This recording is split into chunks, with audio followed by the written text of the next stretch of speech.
Hey guys, welcome back to my channel. तो इस video में हम कवर करने वाले हैं अपना अल्कोहल्स एंड फिनॉल्स का वन शॉट चैप्टर।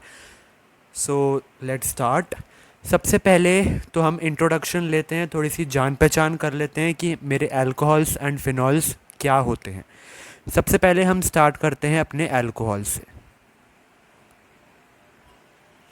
अल्कोहल्स क्या होता है? So, alcohols are the hydroxylated compounds in which an OH minus group is attached to the aliphatic carbon chain. तो एलिफेटिक कार्बन चैन मैं अपनी कोई भी कार्बन चैन ले सकता हूँ, वो एलिफेटिक होनी चाहिए।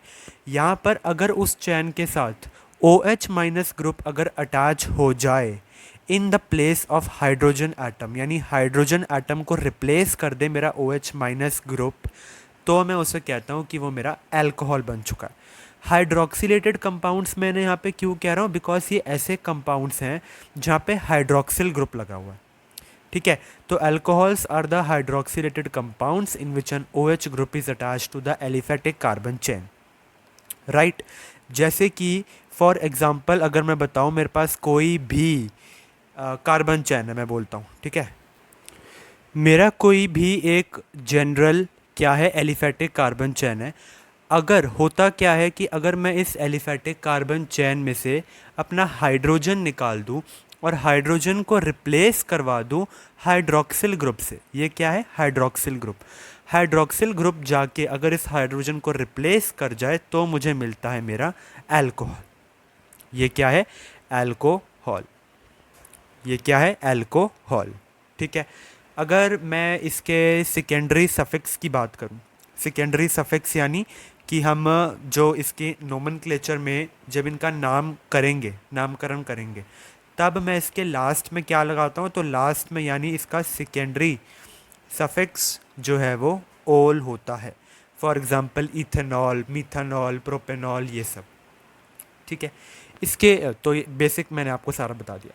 अब अल्कोहल आपको पता चल गया होता क्या है। अब हम देखते हैं इसके थोड़े से आयुपैक अकॉर्डिंग कंपाउंड्स और उन आयुपैक अकॉर्डिंग कंपाउंड्स के कॉमन नेम्स। जैसे कि अगर मैं बिल्कुल बेसिक्स आपको बताऊं, तो मेरे पास एक कंपाउंड है और इसको मैं क्या कहता हूं, मीथेनॉल, राइट। मीथेनॉल, मीथेनॉल हम इससे बनाएंगे। तो ये कौन सा कंपाउंड है, ये मीथेन है, राइट। तो अगर इस मीथेन में से मैं एक हाइड्रोजन निकाल दूं और इसमें OH ग्रुप इंट्रोड्यूस करवा दूं, तो मुझे मिल क्या जाएगा, CH3OH, और यही मेरा क्या होगा, मीथेनॉल। अब यहाँ पे आप लोग देखिए कि हाइड्रोजन ग्रुप को रिप्लेस कर दिया है इस OH ग्रुप ने, तो मुझे मिल क्या गया, अल्कोहल। ये क्या है, अल्कोहल। ठीक है, तो बिल्कुल बेसिक्स था ये। और ये बनता कैसे है, तो इसका तो मेथड ऑफ प्रिपरेशन अलग से है ही पूरा। तो अब विदाउट वेस्टिंग एनी टाइम मैं आपको टाइप्स बताता हूँ, क्लासिफिकेशन हम कैसे कर सकते हैं इन अल्कोहल्स की। तो अगला टॉपिक है क्लासिफिकेशन ऑफ अल्कोहल्स। सबसे पहले तो मैं इनको क्लासीफाई कर सकता हूँ as monohydric, monohydric alcohols. Secondly मैं इन्हें कह सकता हूँ डाईहाइड्रिक, ये अकॉर्डिंग टू NCERT मैं आपको बता रहा हूँ, ठीक है, dihydric alcohols. And thirdly trihydric alcohols. अब मेरे मोनोहाइड्रिक अल्कोहल्स 5 और सब पार्ट्स में डिवाइड हो रखे हैं। ठीक है, मोनोहाइड्रिक अल्कोहल्स कैसे अल्कोहल्स होते हैं, तो monohydric alcohols are those hydroxylated species in which only one OH group is attach to the carbon chain. अगर एक ही OH ग्रुप अटैच है मेरे कार्बन चैन से, तो मैं उसे मोनोहाइड्रिक अल्कोहल कहता हूँ। नाम से ही पता लगाना है, ठीक है। डाईहाइड्रिक अल्कोहल क्या हो जाएगा, अगर 2 OH ग्रुप प्रेजेंट है, 3 OH ग्रुप प्रेजेंट है, तो वो ट्राईहाइड्रिक अल्कोहल हो गया। अब मोनोहाइड्रिक भी मेरे 5 फर्दर सब डिवाइडेड है और देखते हैं वो क्या है। तो मोनोहाइड्रिक अल्कोहल्स के नीचे मेरे आते हैं primary, secondary, tertiary. Allyl second आता है allylic monohydric alcohol, vinylic, benzylic and arylic. तो मैं जल्दी से इसे लिख देता हूँ। So primary, secondary, tertiary, allylic, vinylic, arylic and benzylic. चलिए अब हम इन सब का एक एक एग्जाम्पल अच्छा सा देख लेते हैं, जिससे कि आपको बिल्कुल कॉन्सेप्ट क्लैरिटी हो जाएगी कि मोनोहाइड्रिक अल्कोहल्स इन पांचों में कैसे क्लासिफाइड हो रखे हैं। मोनोहाइड्रिक है तो ऑब्वियसली एक ही OH ग्रुप अटैच होगा, है ना। अब अगर मैं बात करता हूँ प्राइमरी, सेकेंडरी, टर्शियरी की, प्राइमरी मोनोहाइड्रिक अल्कोहल क्या होंगे, यानी कि मेरा कार्बन जिस OH ग्रुप से अटैच्ड है वो एक ही और कार्बन एटम से अटैच होगा, यानी 1 डिग्री। जैसे कि मेरा ये हो गया। अभी पूरी देखो स्ट्रेट चैन मेरी, यानी एक कार्बन जो OH के साथ अटैच है वो एक ही और कार्बन के साथ अटैच है और किसी कार्बन के साथ अटैच नहीं है, तो ये क्या हो गया 1 डिग्री। बाकी मैं इसको यहाँ पे कंप्लीट कर देता हूँ, ठीक है। तो ये मेरा क्या हो गया, प्राइमरी मोनोहाइड्रिक अल्कोहल हो गया। और अगर मैं इसका नाम आपको करने को बोलूँ तो आप आसानी से कर सकते हो, क्योंकि यहाँ पे 3 कार्बन है तो प्रीफिक्स इसका क्या हो जाएगा, प्रोप। यहाँ पे सारे सिंगल बॉन्ड है तो AN, और यहाँ पे अल्कोहल यानी हाइड्रोक्सिल ग्रुप लग रखा है तो इसका सेकेंडरी सफिक्स मैं आपको पहले ही बता चुका हूँ जो होता है ओल। तो ये मेरा बन गया प्रोपेनॉल, ठीक है। तो ये मेरा कौन सा टाइप था, 1 degree monohydric alcohol, that is primary monohydric alcohol. अब हम डिस्कस करते हैं एग्जांपल सेकेंडरी मोनोहाइड्रिक अल्कोहल का। अब तो आप समझ ही गए होंगे सेकेंडरी मोनोहाइड्रिक अल्कोहल कौन से होते हैं, जिस कार्बन के साथ मेरा हाइड्रोक्सिल ग्रुप लग रखा है, दैट इज OH ग्रुप लगा है, वो दो और, यानी कि वो एक कार्बन तो ऊपर से अटैच है और एक दूसरा कार्बन से भी वो अटैच है। देख रहे हो यहाँ पे ट्विस्ट हो गया, देख रहे हो ना। यानी कि यहाँ पे जो मेरा कार्बन था OH ग्रुप के साथ लगा हुआ वो एक ही कार्बन के साथ अटैच था, तो ये 1 डिग्री हो गया। यहाँ पे जो कार्बन है ये 2 कार्बन के साथ अटैच हो गए, 2 कार्बन के साथ आ गया तो ये 2 डिग्री बन गया। और इसको मैं यहाँ पे कंप्लीट कर देता हूँ, ठीक है। इसे आप ऐसे भी लिख सकते थे, this would be totally fine, कि मेरे C के साथ अगर OH लगा है और इसके साथ CH3 है एंड इसके साथ CH3 है, ठीक है, ये दोनों एक ही बात है, ठीक है। तो यहाँ पे अगर आप देखो जिस कार्बन से मेरा OH अटैच है उस कार्बन से 2 और कार्बन अटैच है, 2 कार्बन अटैच है, इसलिए मेरा सेकेंडरी मोनोहाइड्रिक अल्कोहल हो गया। चलिए अब टर्शरी का एग्जांपल देख लेते हैं। टर्शरी के बारे में तो आप पता लगा ही चुके होंगे अब, यानी मेरा कार्बन जिस OH ग्रुप के साथ अटैच है वो 3 और कार्बन के साथ अगर अटैच हो गया, 3 और कार्बन के साथ अगर अटैच हो गया तो वो मेरा टर्शरी मोनोहाइड्रिक अल्कोहल कहलाएगा। आसान था बिल्कुल, बिल्कुल। तो ये मेरा क्या हो गया 3 डिग्री, ये हो गया 2 डिग्री। अब हम डिस्कस करते हैं अपने मोनोहाइड्रिक अल्कोहल के सेकंड क्लासिफिकेशन के ऊपर, विच इज़ अलाइलिक, और फिर हम कॉन्सिक्वेंटली हम विनाइलिक, अराइलिक और बेंजाइलिक में आगे आगे चलते रहेंगे। तो चलिए डिस्कस करते हैं अलाइलिक मोनोहाइड्रिक अल्कोहल्स। तो चलिए अब इसके एग्जांपल्स देखते हैं। तो इधर अगर मैं देखूं तो ये मेरा एग्जाम्पल हो जाता है अलाइलिक मोनोहाइड्रिक अल्कोहल का। मोनोहाइड्रिक मैं इसको क्यों कह रहा हूँ, मोनोहाइड्रिक मैं इसको क्यों कह रहा हूँ, बिकॉज यहाँ पे एक ही हाइड्रोक्सिल ग्रुप लगा है। एंड रिमेंबर हमने हेलो एल्केन एंड हेलोरीन वाली वीडियो में देखा था ये बात कि मेरा जो डबल बॉन्ड वाले कार्बन के साथ वाला कार्बन होता है इसका नाम मैं देता हूँ अलाइल कार्बन। अलाइल कार्बन पे यहाँ पे क्योंकि एक हाइड्रोक्सिल ग्रुप लगा है तो ये मेरा अलाइलिक मोनोहाइड्रिक अल्कोहल हो गया। क्या हो गया, अलाइलिक मोनोहाइड्रिक अल्कोहल हो गया। एंड अगर आप इसका नामकरण करना चाहे तो ये क्या हो सकता है, देखो 1 2 3, 3 कार्बन है तो मेरा प्रीफिक्स क्या हो जाएगा, प्रॉप। प्रॉप के बाद मैं यहाँ पे क्या करूँगा, नंबरिंग करना स्टार्ट करूँगा कार्बन की। तो ये पहला नंबर, नंबर 1 2 3, मैंने यहाँ से क्यों स्टार्ट किया, बिकॉज मेरी प्रायोरिटी अल्कोहल्स की ज़्यादा होती है देन एल्कीन्स, यानी डबल बॉन्ड की प्रायोरिटी कम होती है देन अल्कोहल्स की प्रायोरिटी से। तो OH यहाँ पे आपका नोमेनक्लेचर भी रिवाइज होता जा रहा है, ठीक है। तो OH के साथ में जो कार्बन था उसको मैंने 1 नंबर दिया, तो यहाँ पे 1 2 2 के साथ कौन सा बॉन्ड लगा है, डबल बॉन्ड लगा है, तो प्रॉप के बाद क्या आ जाएगा 2N। एंड इसी में फर्स्ट कार्बन के साथ मेरा अल्कोहल ग्रुप लगा है तो साथ में क्या हो जाएगा 1 ऑल। तो ये इसका हो जाएगा नोमेनक्लेचर अकॉर्डिंग टू IUPAC। ठीक है, ओके। एंड अगर मैं और डीप में आपको बताऊं तो ये आपका हो जाता है 1 डिग्री अलाइल अल्कोहल, यानी कि मेरा 1 डिग्री अलाइल अल्कोहल है। सिमिलरली अगर हम दूसरे एग्जाम्पल की तरफ चले, ये पहला एग्जाम्पल था, दूसरे एग्जाम्पल की तरफ अगर मैं चलूँ तो ये मेरा होता है विनाइलिक अल्कोहल। रिमेंबर मैंने लास्ट वीडियो में आपको बताया था विनाइल कार्बन कौन सा होता है, जो कार्बन डबल बॉन्ड इन्वॉल्व कर रहा है उसके साथ में, क्योंकि यहाँ पे OH लगा है तो ये विनाइलिक मोनोहाइड्रिक अल्कोहल हो जाता है। ठीक है, क्या हो जाता है, विनाइलिक मोनोहाइड्रिक अल्कोहल, और इसका नाम क्या हो जाएगा, विनाइल अल्कोहल। ठीक है, सिंपल है। एंड सिमिलरली मैं थर्ड पे आता हूँ, तो यहाँ पे देखो मेरी बेंजीन रिंग आ चुकी है, तो कुछ ना कुछ बेंजाइलिक होगा, है ना, ये तो समझ ही गए आप। तो ये मेरा बन जाता है बेंजाइल अल्कोहल, और है क्या ये, 1 डिग्री है।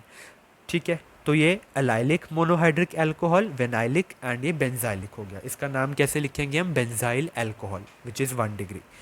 ठीक है, तो अब थोड़े से और एग्जांपल्स देख लेते हैं इन्हीं में जो कि 2 डिग्री एंड 3 डिग्री इन्वॉल्व कर रहे हैं, तो वो भी आपको ज़रूर देखने चाहिए।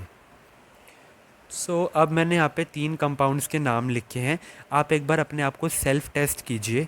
ठीक है, और बताइए कि ये अलाइलिक, विनाइलिक, बेंजाइलिक या फिर प्राइमरी, सेकेंडरी, टर्शरी में से कौन से क्लासिफिकेशन ऑफ अल्कोहल्स के अंडर में आते हैं, और आप इनका नोमेनक्लेचर भी साथ साथ बता सकते हैं ताकि ये भी आपका रिवाइज होता रहे।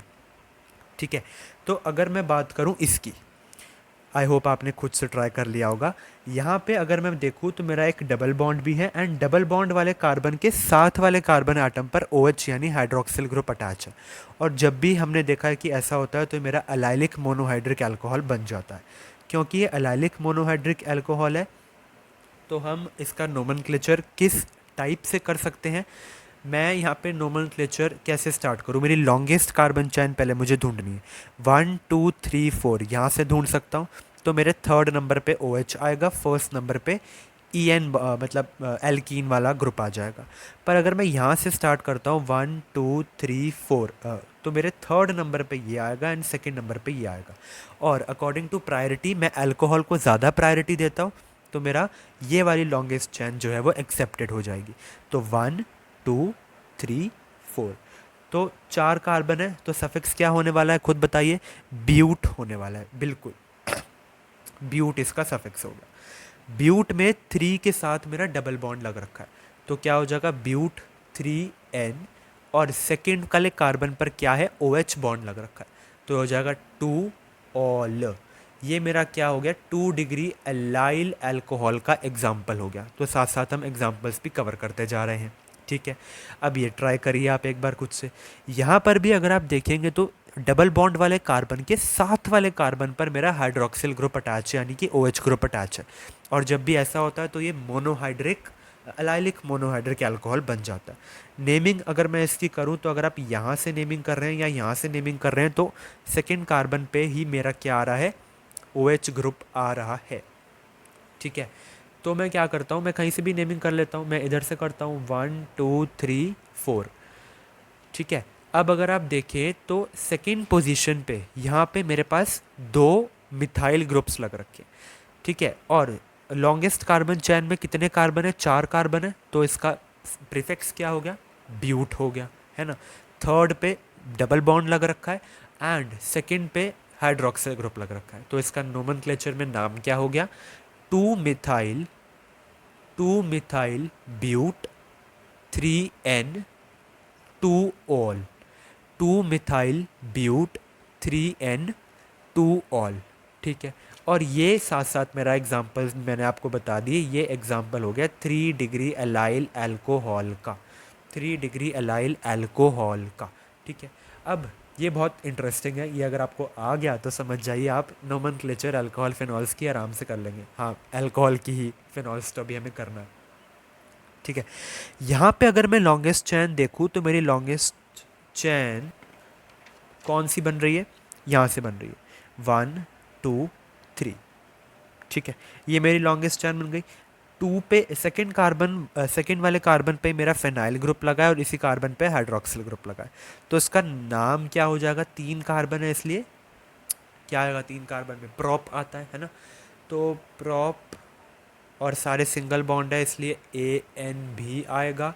सेकंड पे क्या लगा है, ऑल लगा है तो 2 ऑल भी आ जाएगा, बट सेकंड पे मेरा फिनाइल ग्रुप भी लगा है तो वो मेरा ऐसा प्रीफिक्स आता है, उसको मैं बाद में नहीं लिख सकता। तो 2 फिनाइल प्रोपेन 2 ऑल, ठीक है। और ये मेरा एग्जाम्पल मैंने आपको साथ साथ बता दिया 3 डिग्री बेंजाइलिक मोनोहाइड्रिक अल्कोहल का, ठीक है। सो विद दिस हम मोनोहाइड्रिक के primary secondary tertiary allylic phenylic benzylic ये सारे हम क्लासिफिकेशन ख़त्म करते हैं। चलिए अब डिस्कस करते हैं एग्जांपल्स ऑफ डाईहाइड्रिक अल्कोहल्स की, जो इससे भी ज़्यादा इंटरेस्टिंग है। सो आर यू रेडी? यस। तो अब हम डिस्कस कर लेते हैं एग्जांपल्स फॉर डाईहाइड्रिक अल्कोहल्स, ठीक है। इसके अंडर में क्या आता है, डाईहाइड्रिक से क्या पता लग रहा है कि यहाँ पे ना 2 हाइड्रोक्सिल ग्रुप मेरे लगे होंगे। तो देखो 2 कार्बन के साथ मेरे 2 हाइड्रोक्सिल ग्रुप यहाँ पे अटैच हो रखे हैं, ठीक है, हो रखे हैं ना अटैच। और अगर मैं इसका नाम आपको बताऊं तो नाम इसका क्या हो जाएगा, इथिलीन ग्लाइकॉल, इथिलीन ग्लाइकॉल, ठीक है। ये इसका मैंने कॉमन नेम बताया है आपको, आयुपैक नेम अब तक तो आपको आ ही गया होगा। आप कमेंट्स में मुझे इसका आयुपैक नेम बता देना, बाकियों का मैं बता दूंगा आपको, ठीक है। इसका आप बता देना, बाकी इसका कॉमन नेम मैंने बता दिया जो है इथिलीन ग्लाइकॉल। इसके कॉमन नेम की अगर मैं बात करूं, यहाँ पे भी देखो 2 OH ग्रुप प्रेजेंट है, इसका कॉमन नेम होता है प्रोपिलीन ग्लाइकॉल। और यहाँ पे आप देख भी सकते हैं 2 कार्बन थे तो इथिलीन आया, 3 कार्बन है तो प्रोपिलीन आया, प्रोपिलीन ग्लाइकॉल। एंड अगर मैं इसकी बात करूँ तो ये मेरा एग्जाम्पल हो जाता है ट्राईहाइड्रिक का। ट्राईहाइड्रिक का एग्जाम्पल भी तो करना है ना। Trihydric alcohols are those hydroxylated species in which 3 hydroxyl group are replaced by the hydrogen atom in aliphatic hydrocarbon chain। देख रहे हो, एलिफेटिक कार्बन चैन, हाइड्रोकार्बन चैन, ठीक है, ठीक है। तो इसका कॉमन नेम अगर मैं आपको बताऊं तो इसका कॉमन नेम होता है ग्लिसरॉल। क्या कॉमन नेम होता है इसका, ग्लिसरॉल, या फिर मैं इसे ग्लिसरीन भी कह देता हूँ। तो ग्लिसरॉल कह लो या ग्लिसरीन कह लो। अब अगर मैं इसका आयुपैक नेम बताऊँ तो देखो यहाँ पे 3 कार्बन है, राइट, 3 कार्बन है तो मैं प्रीफिक्स क्या यूज़ करने वाला हूँ, प्रॉप यूज़ करने वाला हूँ। प्रॉप के अगर मैं यहाँ से नंबरिंग स्टार्ट करूँगा ना 1 2 3, यहाँ से क्यों स्टार्ट कर रहा हूँ, यहाँ पे प्रायोरिटी सबसे ज़्यादा फर्स्ट नंबर चाहिए यार अल्कोहल को, ठीक है ना। तो 1 2 3 से मैंने स्टार्ट किया और इसका नोमेनक्लेचर अब हो क्या जाएगा अकॉर्डिंग टू IUPAC, तो ये हो जाएगा प्रोपेन 1,2 ऑल, ठीक है। क्या हो जाएगा, प्रॉप, प्रॉप क्यों लगाया, क्योंकि 3 कार्बन चैन थे। AN क्यों लगा रहे हैं, बिकॉज यहाँ पे सारे सिंगल बॉन्ड हैं। एंड 1,2 पे मेरे क्या है, OH ग्रुप प्रेजेंट है, और वो भी 2 OH ग्रुप प्रेजेंट है, तो मैं इसको लिखूंगा डाईऑल। 2 OH ग्रुप अगर प्रेजेंट होंगे तो मैं उससे लिखूंगा डाईऑल, यही डिफरेंस आ जाता है बस, ठीक है। ऊपर वाला आप खुद से बता देना फर्स्ट वाला एग्जांपल का। तो ये क्या हो गया, प्रोपेन 1,2 डाईऑल। अब सिमिलरली आप इसका खुद बता दो ना, क्या हो जाएगा इसका, यहाँ पे भी 3 कार्बन एटम की चैन्स है तो इसका सफिक्स क्या हो जाएगा, प्रॉप हो जाएगा। सिंगल बॉन्ड है तो एन हो जाएगा। 1,2,3 है, मतलब तीनों के तीनों पोजीशंस पे ही मेरा हाइड्रोक्सिल ग्रुप लग रखा है, तो ये ट्राईहाइड्रिक, तभी तो इसे मैं कह रहा हूँ कॉमन नेम ग्लिसरॉल या फिर ग्लिसरीन। और 3 OH ग्रुप है इसलिए यहाँ पे क्या हो जाएगा, ट्राईऑल हो जाएगा। क्या हो जाएगा, ट्राईऑल हो जाएगा, ठीक है। तो ये मेरे एग्जाम्पल हो गए डाईहाइड्रिक एंड ट्राईहाइड्रिक अल्कोहल्स की। चलिए अब हम डिस्कस करते हैं अपने थोड़े से और अल्कोहल्स के बारे में, उनके कॉमन नेम के बारे में और उनके IUPAC के बारे में, उसके बाद ही हम फिनॉल्स में जाएंगे, ठीक है। तो ये मैंने थोड़े से एग्जांपल्स लिख के हैं, आपकी भी प्रैक्टिस हो जाएगी, साथ साथ ही बताते रहना। पहला वाला क्या हो जाएगा मेरा, कॉमन नेम इसका होता है methyl alcohol, methyl alcohol. Common name दूसरे वाले का क्या हो जाएगा, अगर ओ एच ग्रुप यहाँ पे प्रेजेंट है, इसका हो जाएगा एन प्रोपाइल अल्कोहल। एंड जब ओ एच तो यहाँ पे मेरा एंड पे था, ओ एच अगर मेरा सेंटर पे आ जाएगा तो इसका नाम क्या हो जाएगा, आइसोप्रोपाइल अल्कोहल। क्या नाम हो गया इसका, आइसोप्रोपाइल अल्कोहल, बिकॉज यहाँ पे ओ एच मेरा ब्रांच्ड हो चुका है। इसकी अगर बात करूँ तो सिंपल कार्बन चैन, 4 कार्बन चैन है, तो क्या हो गया, एन ब्यूटाइल अल्कोहल। देख रहे हो, ये इसके कॉमन नेम्स हैं। इसकी अगर मैं बात करूँ तो यहाँ पे अगर आप देखो तो CH3 ब्रांच हो रखा है एंड OH मेरा साथ में ही है, तो इसका कॉमन नेम हो जाता है आइसोब्यूटाइल अल्कोहल। इसका कॉमन नेम क्या हो जाता है, आइसोब्यूटाइल अल्कोहल। चलिए अब इनका आयुपैक नेम तो आसान ही होता है। ये क्या हो जाएगा, मीथेनॉल। मीथेनॉल भी कह सकते हैं इसे, और हम इसे मीथेन 1 ऑल भी कह सकते हैं, ठीक है, दोनों एक ही बात होती है। अगले की अगर मैं बात करूं तो ये 3 कार्बन है, तो क्या हो जाएगा, प्रोपेन ऑल भी कह दो या प्रोपेन 1 ऑल कह दो, दोनों में से एक ही बात। इसकी अगर बात करूं तो देखो यहाँ पे सेकंड नंबर ऑफ कार्बन पे लगा है OH ग्रुप, तो ये क्या हो जाएगा, प्रोपेन 2 ऑल। यहाँ पे तो 2 लगाना ही पड़ेगा ना। इसकी बात करूँ तो ये भी सिंपल हो जाएगा, यहाँ पे ब्यूटेनॉल कह लो या फिर ब्यूटेन 1 ऑल कह लो, एक ही बात है। हाँ ये इंटरेस्टिंग है, यहाँ पे अगर मैं कहूँ तो फर्स्ट नंबर मैं इसे दूंगा, सेकंड इसे दूंगा, थर्ड इसे दूंगा, ठीक है। क्यों आई मेरी लॉन्गेस्ट कार्बन चेन, यही क्यों डिसाइड करी, अल्कोहल की प्रायोरिटी मिथाइल ग्रुप से भी ज़्यादा होती है, यानी एल्काइल ग्रुप से भी ज़्यादा अल्कोहल की प्रायोरिटी होती है, ठीक है। और वैसे भी अगर आप, अच्छा नहीं, वैसे भी अगर आप देखोगे तो यहाँ से भी अगर मैं 1 2 3 स्टार्ट करता हूँ तो भी इसको सेकंड पोजीशन में मिल रहा है मिथाइल ग्रुप को, एंड वैसे भी इसको सेकंड पोजीशन में मिल रहा है, तो अल्कोहल से मैंने स्टार्ट किया, अल्कोहल को प्रायोरिटी दी, ठीक है। और इसका नाम क्या हो जाएगा, यहाँ पे 3 कार्बन चैन है तो प्रॉप लगेगा, एंड सेकंड पोजीशन में मिथाइल ग्रुप लगा है, तो नाम खुद बता दो, 2 methyl propanol, 2 methyl propanol, propane 1 all भी कह सकते थे, ठीक है। तो ये थोड़े से और ज़्यादा एग्जाम्पल थे, बाकी 2 एग्जाम्पल और देखते हैं, फिर आगे चलते हैं फिनॉल्स पर। तो ये 2 और एग्जाम्पल हम डिस्कस कर लेते हैं, मुझे थोड़े से अच्छे लगे, दैट्स वाई आई सिलेक्टेड। यहाँ पर क्या है आप खुद देखिए, इधर मेरा, मैं अगर स्टार्ट करूँ नंबरिंग करना तो फिर से मैं यहीं से स्टार्ट करूँगा, अल्कोहल ज़्यादा प्रायोरिटी ले लेगा, तो 1 2 3 4, 4 कार्बन एटम हो गए, ठीक है, 4 कार्बन हो गए ना। अब इसका अगर मैं कॉमन नेम बता दूं आपको, और IUPAC आप खुद डिसाइड करना, सबसे पहले कॉमन नेम ना इसका होता है आइसोअमाइल अल्कोहल, आइसोअमाइल अल्कोहल, एंड ये दोनों सिमिलर आपको दिखेंगे, तो इसका तो सिंपल ही हो जाएगा n amyl alcohol, n amyl alcohol, ठीक है। IUPAC की अगर मैं बात करूँ, IUPAC में देखो 1 2 3 4, 4 कार्बन एटम है, तो क्या लगने वाला है, प्रीफिक्स मेरा ब्यूट लगने वाला है, सिंगल बॉन्ड है तो AN लगने वाला है, 1 पे है तो ऑल लगने वाला है, तो ब्यूटेनॉल तो आने वाला है। ब्यूटेनॉल के साथ में थर्ड नंबर ऑफ पोजीशन पे मेरा लगा है 3 मिथाइल, तो यहाँ पे आ जाएगा 3 मिथाइल ब्यूटेनॉल, ठीक है। सिमिलरली अब ये तो खुद ही बता दो, 1 2 3 4 5 आ गया, तो ये क्या बन जाएगा, पेंटेन 1 ऑल कह लो या फिर पेंटेनॉल कह लो, एक ही बात है, ठीक है। तो ये थे एग्जाम्पल्स, किसके एग्जाम्पल थे, मैंने common name and IUPAC name, basically nomenclature he discuss कर लिया है आप लोगों के साथ, देख रहे हो, ये पूरा मैंने आपके साथ नोमेनक्लेचर डिस्कस कर लिया, ठीक है। तो बेसिकली अगर मैं यहाँ पर इस टेबल से पहले नाम दूँ, तो बेसिकली हमने नोमेनक्लेचर डिस्कस कर लिया यहाँ पे, किसका नोमेनक्लेचर, अल्कोहल्स का नोमेनक्लेचर।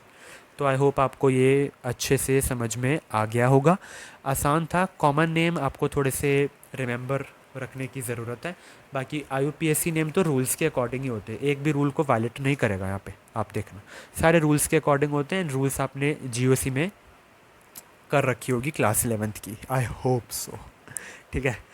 तो चलिए अभी फ़िनॉल पे जाने से पहले मैं आपको एक चीज़ और बताना चाहता हूँ। अभी हमने क्या डिस्कस किया था, मोनोहाइड्रिक डिस्कस कर लिया एंड पॉलीहाइड्रिक के अंदर यानी डाईहाइड्रिक और ट्राईहाइड्रिक आ रहा था, वो डिस्कस करा था।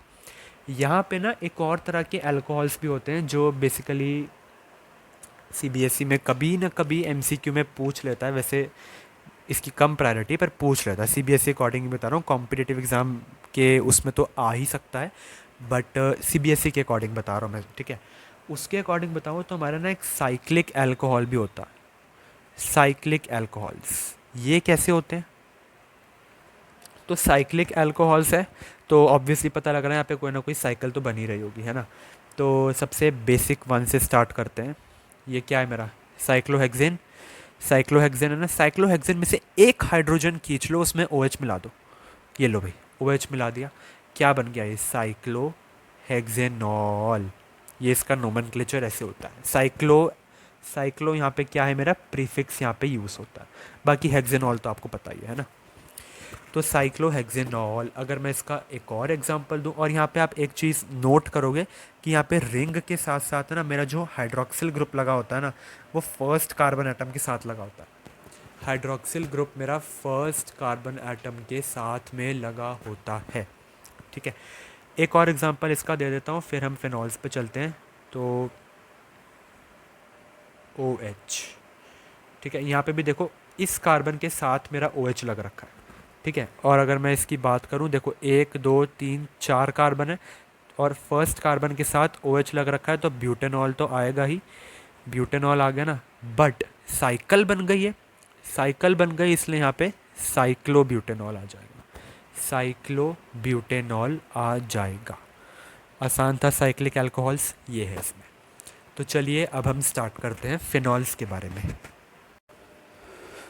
तो चलिए अब स्टार्ट करते हैं फिनॉल्स। फिनॉल्स के बारे में अगर हम देखें तो phenols are the hydroxylated compounds in which an OH group is attached to an aromatic carbon chain. यानी अगर मेरे एरोमेटिक कार्बन चैन पे OH ग्रुप अटैच लगा हुआ है ना, एंड दैट टू वो हाइड्रोजन को रिप्लेस करेगा, तो वो मेरे फिनॉल्स हो जाते हैं। तो बेसिकली अल्कोहल से ही निकल कर आ रहा है मेरा फिनॉल्स, ठीक है।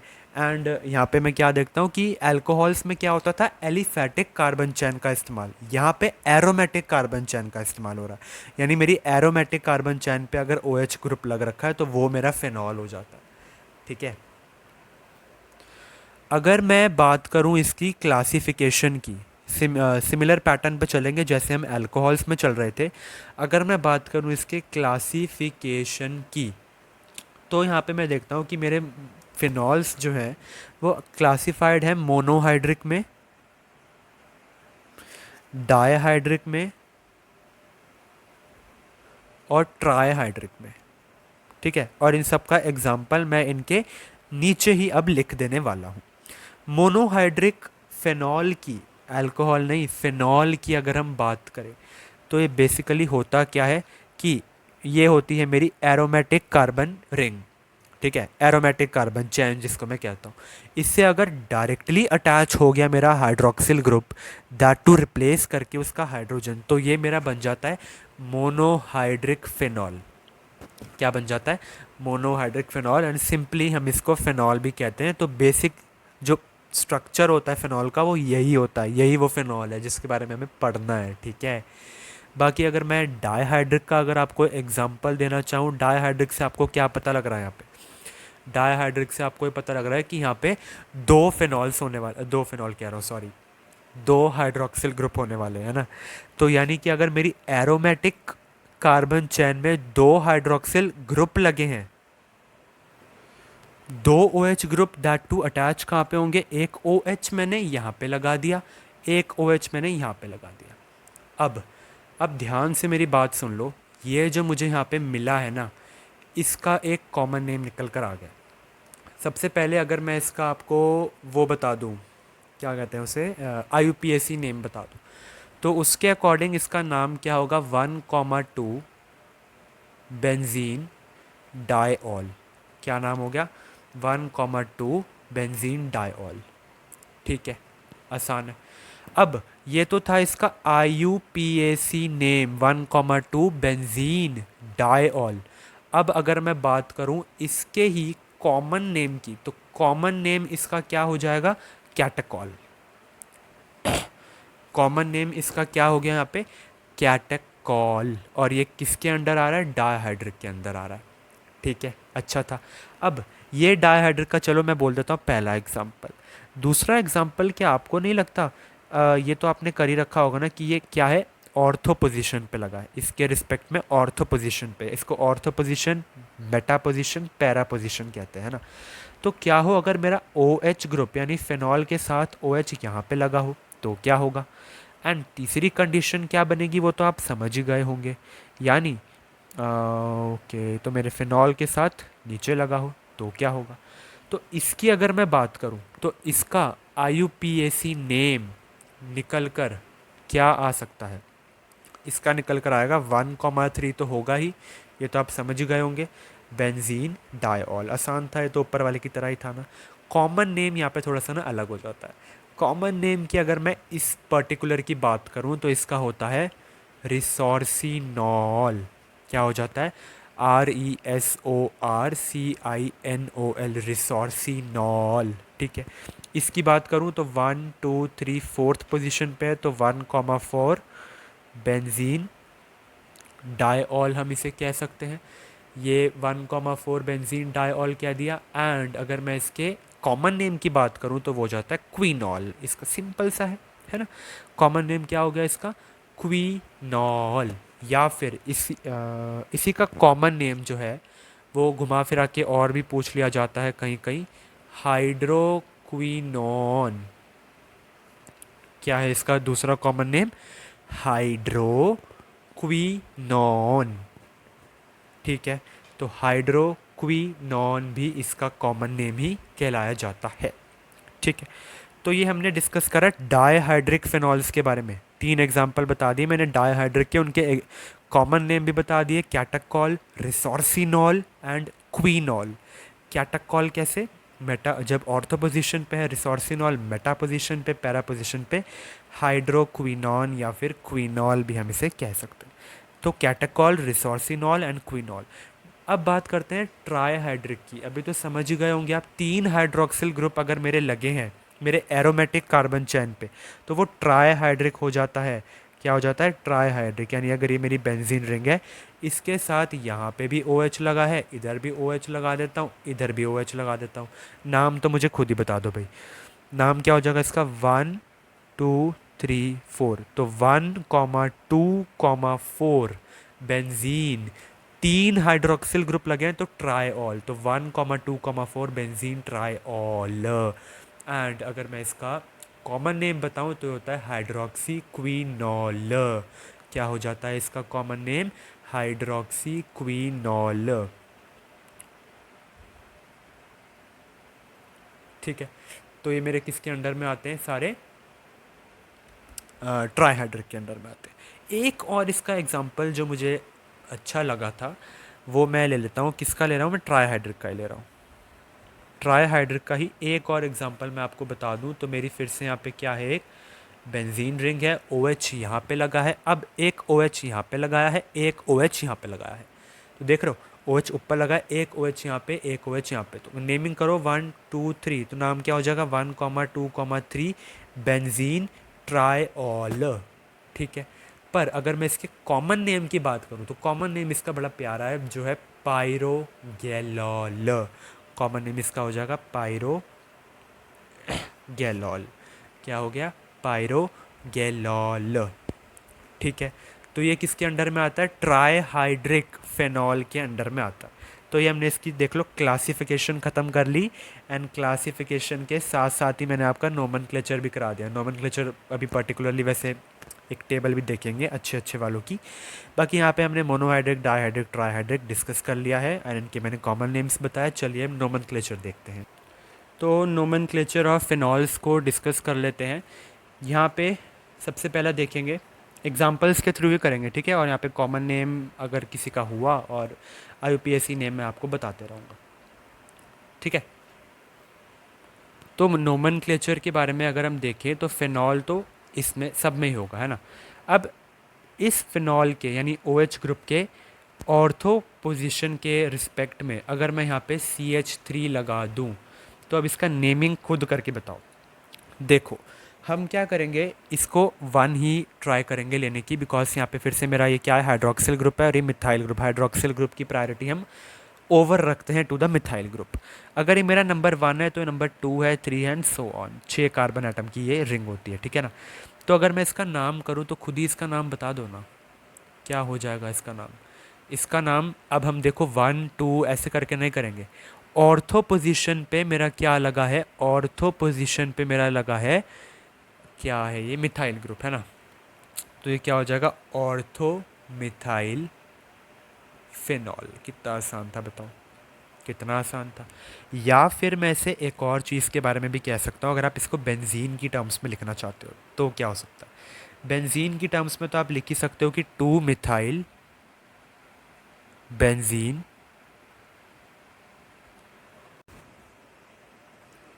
1 ऑल। तो ये क्या हो जाएगा, 2 मिथाइल बेंजीन 1 ऑल, ठीक है। तो ये हो गया।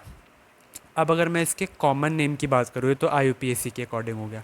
कॉमन नेम की बात करूँ तो इसका कॉमन नेम आपको याद रखना है जो है ऑर्थोक्रेसॉल। हाँ ऐसे आता है, ठीक है। तो ऑर्थोक्रेसॉल क्या है इसका कॉमन नेम, ऑर्थोक्रेसॉल। सेम अगर मैं एक और एग्जांपल लूँ, मेरे पास बेंजीन रिंग है, OH है एंड CH3 यहाँ ना लग के इधर लग गया है, तो ये मेरा खुद बताओ क्या हो जाएगा। मेटा पोजीशन पे लगा है इसलिए मेटा मिथाइल फिनॉल, और इसका कॉमन नेम की अगर मैं बात करूँ तो मेटाक्रेसॉल भी होता है। थर्ड की अगर मैं बात करूँ तो ये मेरी फिर से बेंजीन रिंग, OH के साथ CH3 यहाँ पे लगा है, ये हो गया para methyl phenol. Para methyl phenol ये स्मॉल लेटर में है, ठीक है। और इसका कॉमन नेम पैराक्रेसॉल, पैराक्रेसॉल, ठीक है। ओके, बाकी मैंने अभी पीछे आपको कैटाकॉल का एग्जांपल दे दिया था कि अगर OH मेरा यहाँ भी लगा हो और OH मेरा यहाँ भी लगा हो तो वो क्या होता है, कैटाकॉल होता है, ठीक है। उसका एग्जांपल पीछे दे दिया था एंड बाकी भी हमने पायरा गैलॉल एंड ये सब भी हमने पीछे डिस्कस कर लिया। तो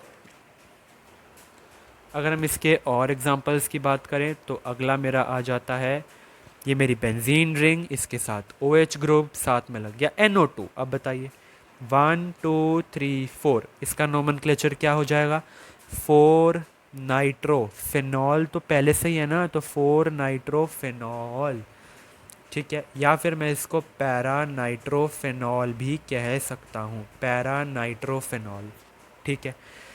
एक और एग्जांपल की बात करते हैं जो है मेरे बेंजीन रिंग के साथ लगा हुआ OH ग्रुप के साथ अगर मैं इधर NH2 लगा दूँ मेटा पोजीशन पे, और तो पैरा खुद बता दोगे ना, तो मैं कोई भी एक डिस्कस कर रहा हूँ। मेटा पोजीशन पे लगा है इसलिए मेटा अमीनो ग्रुप लगा है इसलिए amino phenol, Meta amino phenol. और इसी को 1 2 3 इसी को मैं क्या कह सकता हूँ, 3 अमीनो फेनॉल, 3 अमीनो फेनॉल भी हम इसे कह सकते हैं। बाकी एक बहुत ही last but not the least, एक बहुत ही ज़्यादा फेमस आप देखेंगे इस चैप्टर में आगे ये, कि अगर OH यहाँ लगा है, NO2 इधर भी लगा है, NO2 यहाँ भी लगा है, NO2 यहाँ भी लगा है, तो इस केस में इसका नाम क्या हो जाता है। अगर आप 1 2 3 4 करेंगे तो 2 4 6 कॉमा नहीं है sorry, tri nitrophenol, 2 4 6 tri nitrophenol. And let me tell you, इसका कॉमन नेम बहुत बार CBSE बोर्ड्स में पूछ रखा है। कॉमन नेम इस स्पीशीज़ का जहाँ पे NO2 ऑर्थो पैरा पोजिशंस पे लगे हैं, इसका जो कॉमन नेम होता है कि 2 4 6 ट्राई नाइट्रोफेनॉल, वो होता है पिक्रिक एसिड।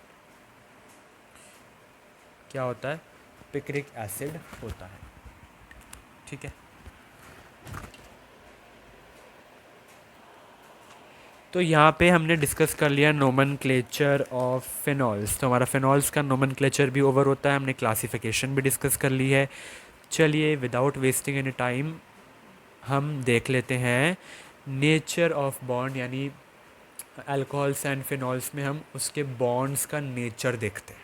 ठीक है, तो चलिए अब हम डिस्कस कर लेते हैं आइसोमेरिज्म इन अल्कोहल्स। ये भी एक इम्पॉर्टेंट टॉपिक है बोर्ड्स के रिस्पेक्टिव्स में एंड कॉम्पिटिटिव में, तो क्या ही बोलूँ। आइसोमेरिज्म में सबसे पहले हम डिस्कस कर लेते हैं कि हमारे चेन आइसोमर्स कैसे दिखते हैं।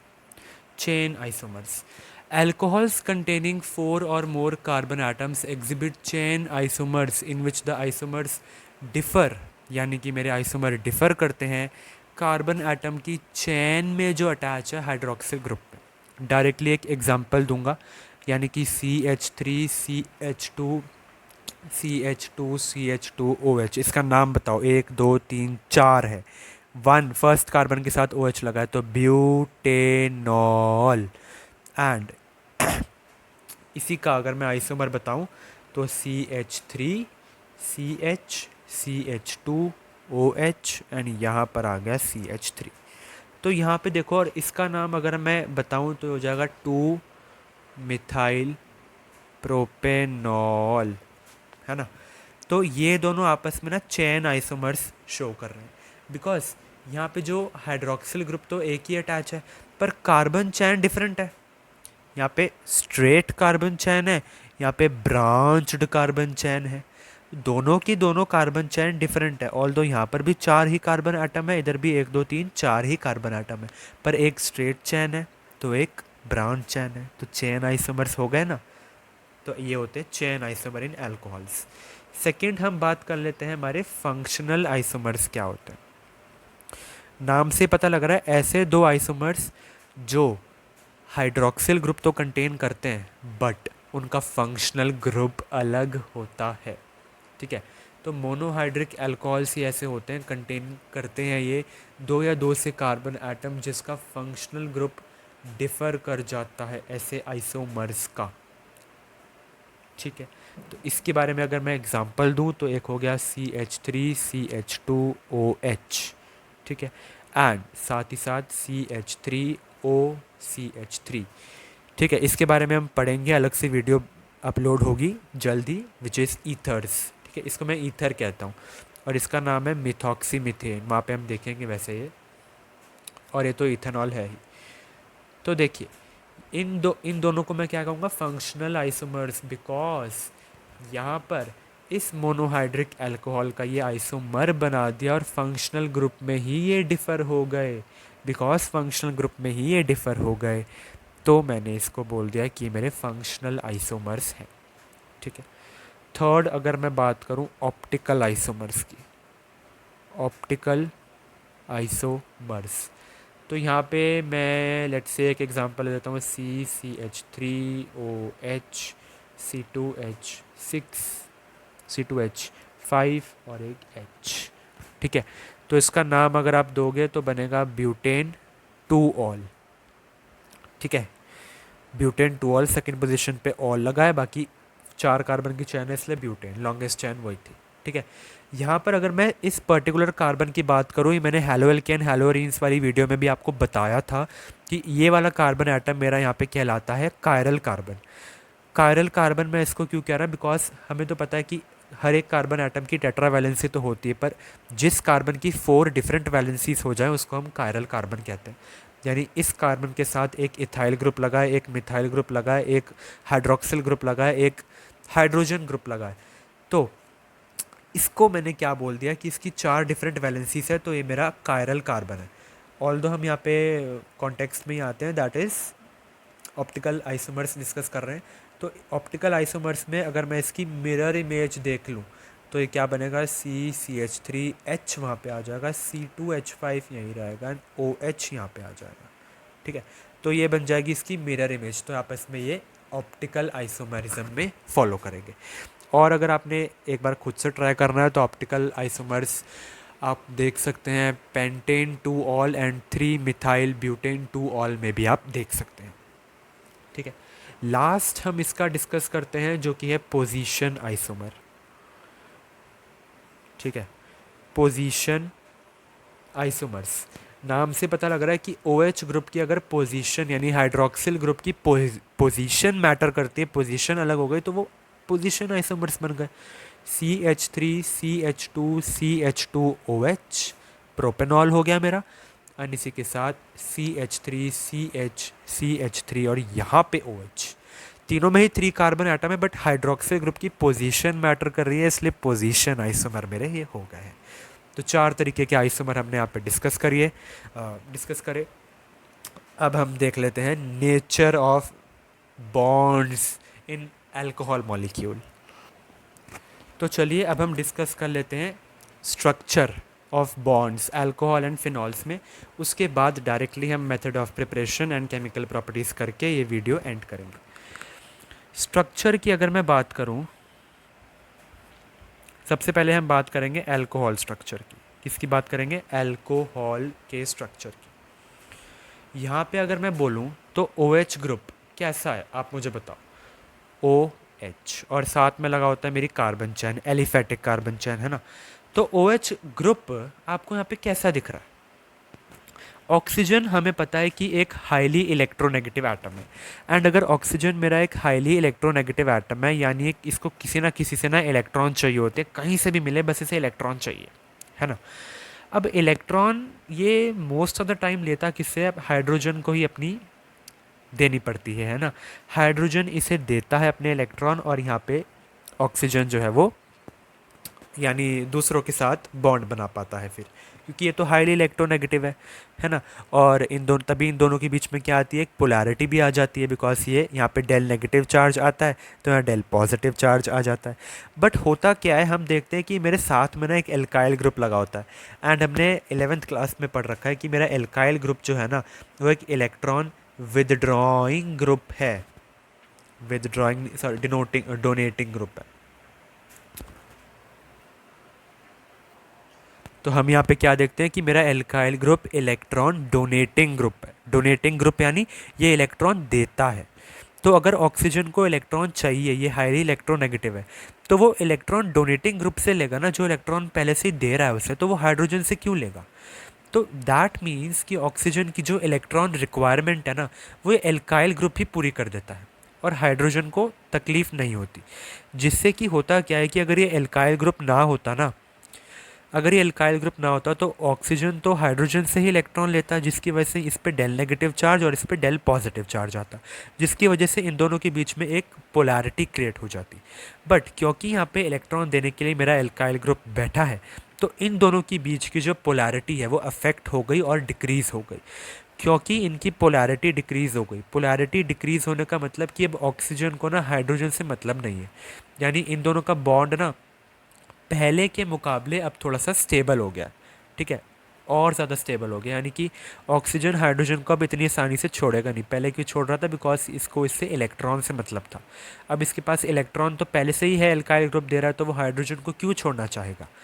इसीलिए ये रीज़न है कि इस अल्कोहल के मॉलिक्यूल का ना एसिडिक कैरेक्टर कम हो जाता है, लेस एसिडिक कैरेक्टर, ठीक है। पर और लेस एसिडिक कैरेक्टर हम कंपैरेटिवली किसके लिए कह रहे हैं? वाटर के साथ कह रहे हैं। वाटर का अगर आप देखोगे ना H2O, तो यहाँ पे आप देखोगे कि ऑक्सीजन इलेक्ट्रोनेगेटिव एटम इससे भी इलेक्ट्रॉन लेता है, इससे भी लेता है।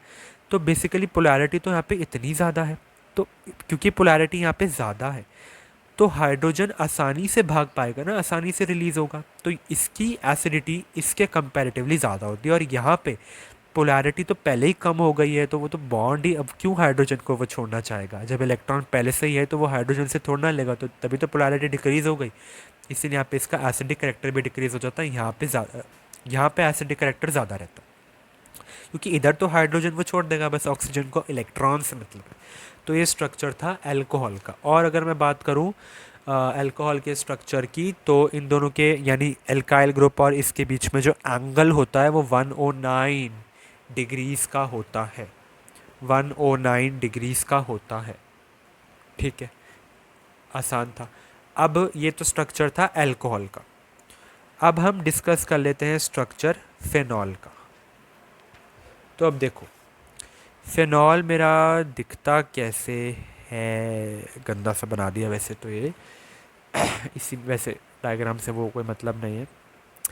तो ये मेरा फेनॉल है ना, खोल दिया बस मैंने, से एलेबोरेट किया है, फेनॉल ही है ना, लग नहीं रहा है ना। तो बात यहाँ पे क्या है कि जो फेनॉल है ना मेरा, इसके जो बॉन्ड एंगल बनता है वो भी 109 डिग्रीज का होता है, ठीक है, 109 डिग्रीज। और ऑक्सीजन एंड कार्बन के बीच की जो बॉन्ड लेंथ होती है वो होती है 136 पाइकोमीटर, ठीक है। और सिमिलरली अगर मैं बात करूं अपने आर ओ एच के, तो इसका बॉन्ड एंगल अभी वैसे ऊपर मैंने बताया था 109 डिग्री, पर ये ना देखा गया कि 109 डिग्री से स्लाइटली कम होता है, बहुत कम, यानी 108.9 डिग्री। देख रहे हो, तो फेनॉल के साथ जब कंपेयर किया तो वहाँ से पता चला कि हमारे अल्कोहल का बॉन्ड एंगल बहुत स्लाइट वेरी कर जाता है फेनॉल के बॉन्ड एंगल से। और यहाँ पे अगर मैं इसकी ओ ऑक्सीजन एंड हाइड्रोजन की बॉन्ड लेंथ की बात करूँ तो ये 96 पाइकोमीटर होती है। एंड इस कार्बन की और ऑक्सीजन की बॉन्ड लेंथ की बात करूँ तो वो 142 पाइकोमीटर होता है, ठीक है। तो ये हमने डिस्कस कर लिया structure of alcohol and phenols. तो यहाँ पे हम ख़त्म करते हैं अपना क्या चीज़, अपनी classification of alcohol phenol, nomenclature देखा हमने, स्ट्रक्चर देखा, आइसोमेरिज्म इन अल्कोहल देखा। तो अब हम स्टार्ट करने वाले हैं मेथड ऑफ प्रिपरेशन। उसके लिए अपनी सीट बेल्ट्स बांध लीजिए, बिकॉज मेथड ऑफ प्रिपरेशन हम अल्कोहल फिनॉल का वन शॉट करेंगे एंड उसके बाद केमिकल प्रॉपर्टीज़ में आएंगे। तो चलिए लेट स्टार्ट। सो नाउ हमारी जर्नी स्टार्ट हो रही है method of preparation of alcohols, ठीक है। बिल्कुल बेसिक से स्टार्ट करेंगे, बिल्कुल आराम से स्टार्ट करेंगे, ठीक है। पहले मैं बता देता हूँ कि हम इनको किससे प्रिपेयर करने वाले हैं। तो हम इनको प्रिपेयर करेंगे फ्रॉम एल्कीन्स। एल्कीन्स में भी दो मेथड है, और हम इन्हें प्रिपेयर करेंगे from aldehyde, ketone and carboxylic acids. And then हम इन्हें प्रिपेयर करेंगे ग्रिग्नार्ड रिएजेंट से। किससे प्रिपेयर करेंगे? ग्रिग्नार्ड रिएजेंट से, ठीक है। ये तीनों हम डिस्कस करेंगे। अच्छा, तो हम साथ साथ इसको प्रिपेयर कर सकते हैं ईस्टर से भी एंड एल्काइल हेलाइड से भी। एल्काइल हेलाइड ईस्टर से भी हम प्रिपेयर करेंगे, ठीक है। पांचों के पांचों मेथड ऑफ प्रिपरेशन है अल्कोहल्स के, बिल्कुल आराम से देखिएगा, ठीक है। तो चलिए सबसे पहला स्टार्ट कर देते हैं फ्रॉम एल्कीन्स। एल्कीन्स के दो मेथड है प्रिपेयर करने के। एक मेथड है एसिड कैटालाइज्ड हाइड्रेशन, तो एसिड कैटालाइज्ड हाइड्रेशन एक तो मेथड हो गया, और दूसरा मेथड इसका हो गया हाइड्रोबोरेशन ऑक्सीडेशन। इसमें एक नई टर्म आपको देखने को मिलेगी, डायबोरेन। तो डायबोरेन का स्ट्रक्चर वैसे हर कोई बताता नहीं है, और मैं आपको डायबोरेन बहुत अच्छे से बता दूंगा, ठीक है। तो चलिए सबसे पहला मेथड देखते हैं इसका। पहला क्या है? Acid catalysed hydration. बिल्कुल नाम पे फोकस करेंगे, बहुत आसान है, ठीक है। नाम पे फोकस करेंगे। एल्कीन से प्रिपेयर कर रहे हैं तो हमारे पास एल्कीन होगा। एल्कीन से प्रिपेयर कर रहे हैं तो एल्कीन तो होगा हमारे पास। इसकी करनी है एसिड कैटालाइज्ड हाइड्रेशन। एक एक वर्ड पे फोकस करो। हाइड्रेशन करनी है यानी वाटर डालना है इसमें, तो इसमें मिलाएंगे पानी। एल्कीन में मिलाया पानी, वाटर मिलाया, हाइड्रेशन। बैकवर्ड जा रहे हैं, ठीक है, बैकवर्ड। हाइड्रेशन करा, कैटालाइज्ड एसिड यानी एसिड कैटालाइज्ड। कैटलिस्ट में मेरा एक एसिड तो होना चाहिए, ठीक है। और कैसा एसिड होना चाहिए? जो मुझे बेसिकली प्रोटॉन दे दे आसानी से। तो मैं यहाँ पे H+ लिख लेता हूँ, ठीक है। इससे होगा क्या? तो होगा क्या, मुझे इससे प्रोडक्ट में मिलेगा C, यहाँ पे H और यहाँ पे OH, ठीक है। आसान था। यानी ये जो मेरा वाटर था इसमें से निकल कर क्या आया? इसमें से निकल कर आया H+ + OH-। तो ये दोनों के दोनों एटम ने क्या किया? यहाँ पे आके जॉइन हो गए। ठीक है, तो अब ये थी मेरी पूरी रिएक्शन एसिड कैटेलाइज्ड हाइड्रेशन की। फाइन। और इधर मैंने अपने रिएक्टेंट साइड में लिया क्या था, ये था मेरा सिमेट्रिकल एल्कीन। बट क्या हो अगर मेरा एसिमेट्रिकल एल्कीन हो, ये तो एसिमेट्रिकल एल्कीन है। इसमें अगर मैं वाटर डालता हूँ H प्लस की प्रेजेंट में, तो आप मुझे खुद बताओ हाइड्रोजन कहाँ जाएगा और OH कहाँ जाएगा। हाँ जी, बिल्कुल सही कहा आपने। यहाँ पे मेरा लगेगा मार्कोवनिकॉव रूल। और मार्कोवनिकॉव रूल जैसे कि मैंने आपको पहले भी बताया था, नाम पे फोकस करो, मार यानी मोर हाइड्रोजन, यानी जहाँ पे ज़्यादा हाइड्रोजन होंगे इन दोनों में से उसी पे जाके मेरा हाइड्रोजन अटैच हो जाएगा एंड OH मेरा दूसरी जगह जाएगा। तो CH3 CH single bond CH2 था, यहाँ पे आके एक और हाइड्रोजन अटैच हो गया बिकॉज यहाँ पे ऑलरेडी पहले ज़्यादा हाइड्रोजन थे एंड यहाँ पे मेरा हाइड्रोक्सिल ग्रुप आके अटैच हो गया। ठीक है, तो एसिमेट्रिकल एल्कीन में क्या फॉलो हुआ, मार्कोवनिकॉव्स रूल फॉलो हुआ है। ठीक है, फाइन है।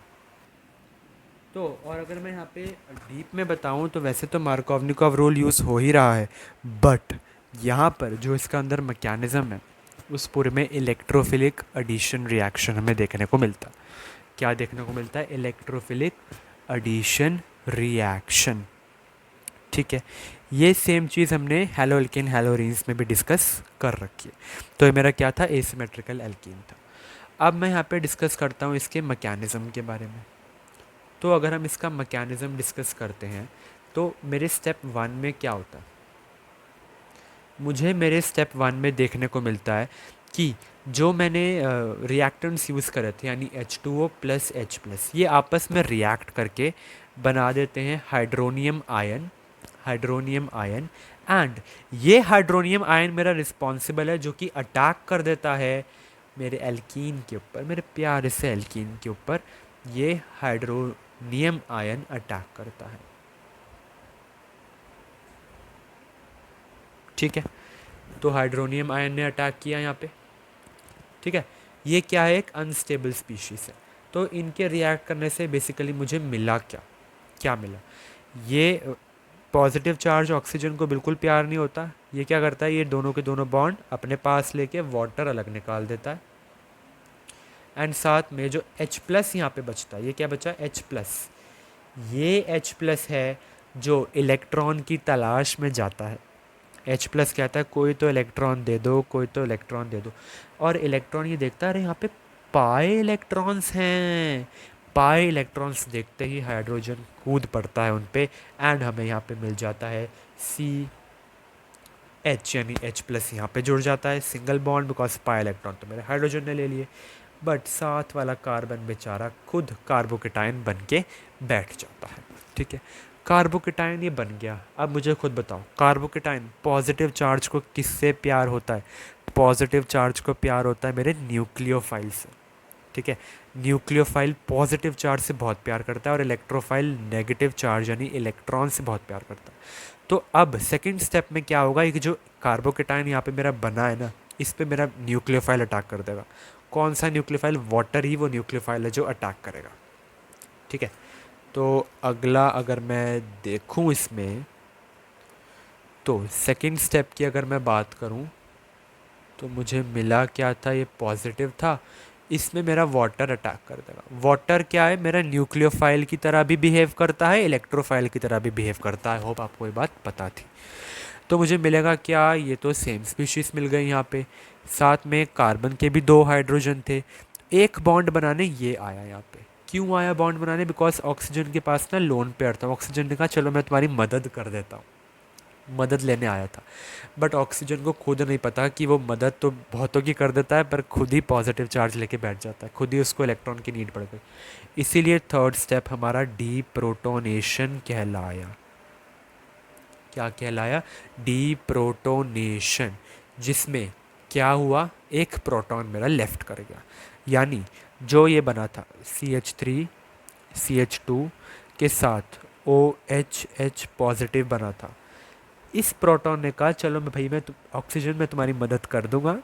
तो हाँ, किसी ने भी कहा मतलब, तो ये इस पे क्या कर गया, इलेक्ट्रॉन दे के एक प्रोटॉन यहाँ से भाग गया और मुझे क्या मिल गया, CH3 CH2OH, CH3 CH2OH, जो है मेरा इथेनॉल, इथेनॉल। एंड यही तो मेरी रिएक्शन थी, यही तो मैंने कहा था कि जब भी मेरा एल्कीन रिएक्ट करेगा वाटर के साथ in the presence of H+, तो ये क्या बना देगा, ये स्पीशीज बना देगा। ठीक है, आसान था। तो ये मेरा फाइनल रिएक्शन हो गया डीप्रोटोनेशन, आराम से प्रोटॉन यहाँ पे लेफ्ट हो गया, इथेनॉल मुझे मिल गया। तो अब हम इसका सेकंड वे डिस्कस करते हैं, एल्कीन से ही प्रिपेयर करेंगे। सेकंड है हाइड्रोबोरेशन ऑक्सीडेशन। बट ये डिस्कस करने से पहले मैं आपको एक नए मेंबर से इंट्रोड्यूस करवाना चाहता हूँ, जो शायद आपने 11th क्लास में इंट्रोड्यूस करवाया होगा अपने आप को केमिकल बॉन्डिंग चैप्टर में, जो कि चैप्टर नंबर 4 था। वहाँ पे आपने डायबोरेन का नाम सुना होगा, सुना है क्या? डायबोरेन का नाम सुना है? डायबोरेन, डायबोरेन का नाम आपने सुना क्या पहले कभी? तो होता क्या है, डायबोरेन का फॉर्मूला होता है B2H6। ठीक है, इसका देख लो, पूरा अच्छे से देख लो इसे। होता क्या है कि यहाँ पे मेरे 2 बोरॉन होते हैं, ये 6 हाइड्रोजन के साथ अटैच है, यानी कि एक हाइड्रोजन यहाँ, एक यहाँ, एक यहाँ, एक यहाँ, और 2 हाइड्रोजन के साथ ना ये कुछ ऐसे अटैच होते हैं। देखो, आराम से देख लो, 2 हाइड्रोजन के साथ ही कुछ ऐसे अटैच होते हैं। और यहाँ पे ट्विस्ट क्या है कि ये जो मेरे 4 हाइड्रोजन होते हैं ना, क्योंकि ये बाहर की तरफ लगे हैं, इसलिए इन चारों के चारों हाइड्रोजन को मैं कहता हूँ टर्मिनल हाइड्रोजन। क्या कहता हूँ? टर्मिनल हाइड्रोजन कहता हूँ। और ये जो 2 हाइड्रोजन मेरे सेंटर में लगे बोरॉन के बीच में है, इन दोनों को मैं कह देता हूँ ब्रिज हाइड्रोजन। ब्रिज हाइड्रोजन, तो मेरा ब्रिज हाइड्रोजन मैंने आपको बता दिया, टर्मिनल हाइड्रोजन बता दिया यहाँ पे। ठीक है, बेसिकली B2H6 का ये स्ट्रक्चर होता है, और यहाँ पे ये आपको पता होना चाहिए कि ये टर्मिनल हाइड्रोजन है और ये ब्रिज हाइड्रोजन। ठीक है, और अगर मैं इसकी बात करूँ और इसका आपको मैं मोलर मास बता दूँ, मोलर मास अगर मैं इसका आपको बताऊँ तो वो 27.6 ग्राम पर मोल होता है। एंड ये जो डायबोरेन है ना, ये एक फंडामेंटल कंपाउंड है बोरेन का, यानी बोरॉन का। ठीक है, ये बोरॉन का फंडामेंटल कंपाउंड है, बेसिकली इसे एक टाइटल दिया गया है, fundamental compound of boron. Molar mass इसका इतना होता है, और इसके अंदर क्या होता है, कैसा दिखता है, ये सारा मैंने आपको बता दिया। जितना चाहिए आपको बोर्ड के लिए उतना बता दिया। ठीक है, ये इमेज बेसिकली आपके माइंड में होनी चाहिए। मोलर मास का इतना यूज़ है नहीं, बट पता होना चाहिए, राइट? टाइटल आपको पता होना चाहिए कि बोरॉन का फंडामेंटल कंपाउंड है। चलिए अब हम इसी पे आते हैं, हाइड्रोबोरेशन ऑक्सीडेशन अगले पेज पे डिस्कस करते हैं। तो यहाँ पर भी वही है, होगा क्या, सबसे पहले मेरी क्या होगी, एल्कीन होगी मेरे पास, CH3 CH double bond CH2। ठीक है, ये क्या है मेरे पास, एल्कीन। एल्कीन में मैं रिएक्ट करवाऊंगा डायबोरेन को। डायबोरेन मेरे पास है क्या, B2H6। और B2H6 को लिखने का तरीका बेसिकली मैं बता दूं तो वो होता है BH2H होल ट्वाइस। यहाँ पे आप देखोगे तो B2 ही है, एंड H2 + 1 3 3 × 2 6, B2H6 ही है। ठीक है, ये मेरा, इसको मैं कहता हूँ ये मेरा डायबोरेन है। होता क्या है कि जब मैं इसको इससे रिएक्ट करवाता हूँ ना, तो यहाँ पे फिर से मेरा डबल बॉन्ड टूट जाता है, मुझे मिलता है CH3 CH CH2 जो यहाँ पे था। ठीक है, इसके साथ यहाँ पे अटैच हो जाता है H, यहाँ पे क्या आ जाता है H, और इधर मेरा आ जाता है BH2। ये कहानी थी। अब आप यहाँ पे देखो कि यहाँ तो मार्कोवनिकॉव रूल तो दिख नहीं रहा भाई, कहाँ यूज़ हो रहा है मार्कोवनिकॉव रूल, बिकॉज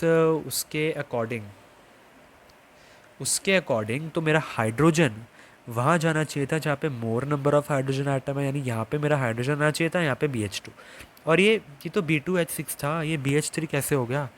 तो देखो, जब BH3 के दो मॉलिक्यूल जुड़ते हैं ना आपस में, तो वो मेरा बनाते हैं डाइबोरेन। ठीक है, तो यहाँ पे BH3 का जो सब्सटीट्यूशन यहाँ पे हुई है, एडिशन, सब्सटीट्यूशन नहीं, एडिशन जो यहाँ पे हुई है, ठीक है, वो बेसिकली BH3 की हुई है, BH2+1 BH3। ठीक है, उसमें से भी क्या हुआ, मेरा हाइड्रोजन ना कम नंबर ऑफ हाइड्रोजन एटम के पास क्या है, मतलब ऑब्वियसली यार यहाँ पे जब मार्कोवनिकॉव रूल का जब उल्टा होता है तो वही तो मेरा खराश इफेक्ट होता है ना। तो खराश इफेक्ट यानी एंटी मार्कोवनिकॉव रूल यहाँ पे यूज़ किया गया है। फाइन है, एंटी मार्कोवनिकॉव रूल। और वो कब यूज़ करते हैं, जब पेरोक्साइड डालें, अभी देखो आगे पेरोक्साइड भी डालेंगे तभी तो यूज़ किया, तभी तो एंटी मार्कोवनिकॉव रूल आया है ना।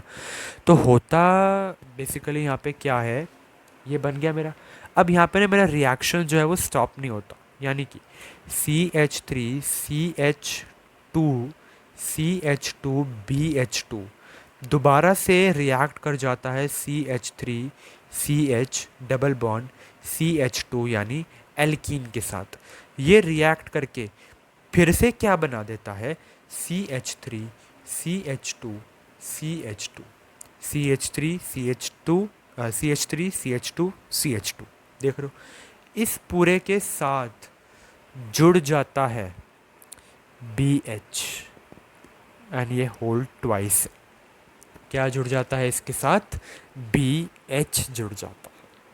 ठीक है, तो देखो बेसिकली यहाँ पे हुआ क्या है, हुआ यहाँ पे ये है कि जब ये इसके साथ रिएक्ट करा है तो बोरॉन का एक और हाइड्रोजन यहाँ से निकल गया, एंड उसके साथ ही बेसिकली रिएक्शन होके क्या हुआ, इसका डबल बॉन्ड भी हटा और ये भी CH3CH2 एंड CH2 बन के ये भी वही, ये भी यही, दोनों आपस में बेसिकली ट्वाइस होके BH बन गया। फाइन, यहाँ पे भी रिएक्शन मेरा स्टॉप नहीं होता है, बड़ा ही ऐसा सा रिएक्शन है ना। तो CH2 होल ट्वाइस BH फिर से रिएक्ट कर जाता है भाई ये मेरे एल्कीन के साथ, यानी CH3CH डबल बॉन्ड CH2, ये क्या है मेरा एल्कीन। इसके साथ रिएक्ट करके आप तो खुद पता लगा लो, CH3CH2 whole thrice with boron. तो CH3CH2 whole thrice with boron. अब ये वो स्टेप है, ये वो क्रूशियल स्टेप है जहाँ पे मैं अपना ऐड करता हूँ पेरोक्साइड को विद अ बेस, कोई भी एक बेस चलेगा। ठीक है, NaOH लो, KOH लो, कोई बेस चलेगा बेसिकली। OH माइनस आयन देना चाहिए। ठीक है, H2O2 यानी पेरोक्साइड इफेक्ट यहाँ पे हो रहा है। ठीक है, तो पेरोक्साइड इफेक्ट से मुझे यहाँ पे मिला क्या, फिर से CH3CH2 सेम यही है, ये तो था ही।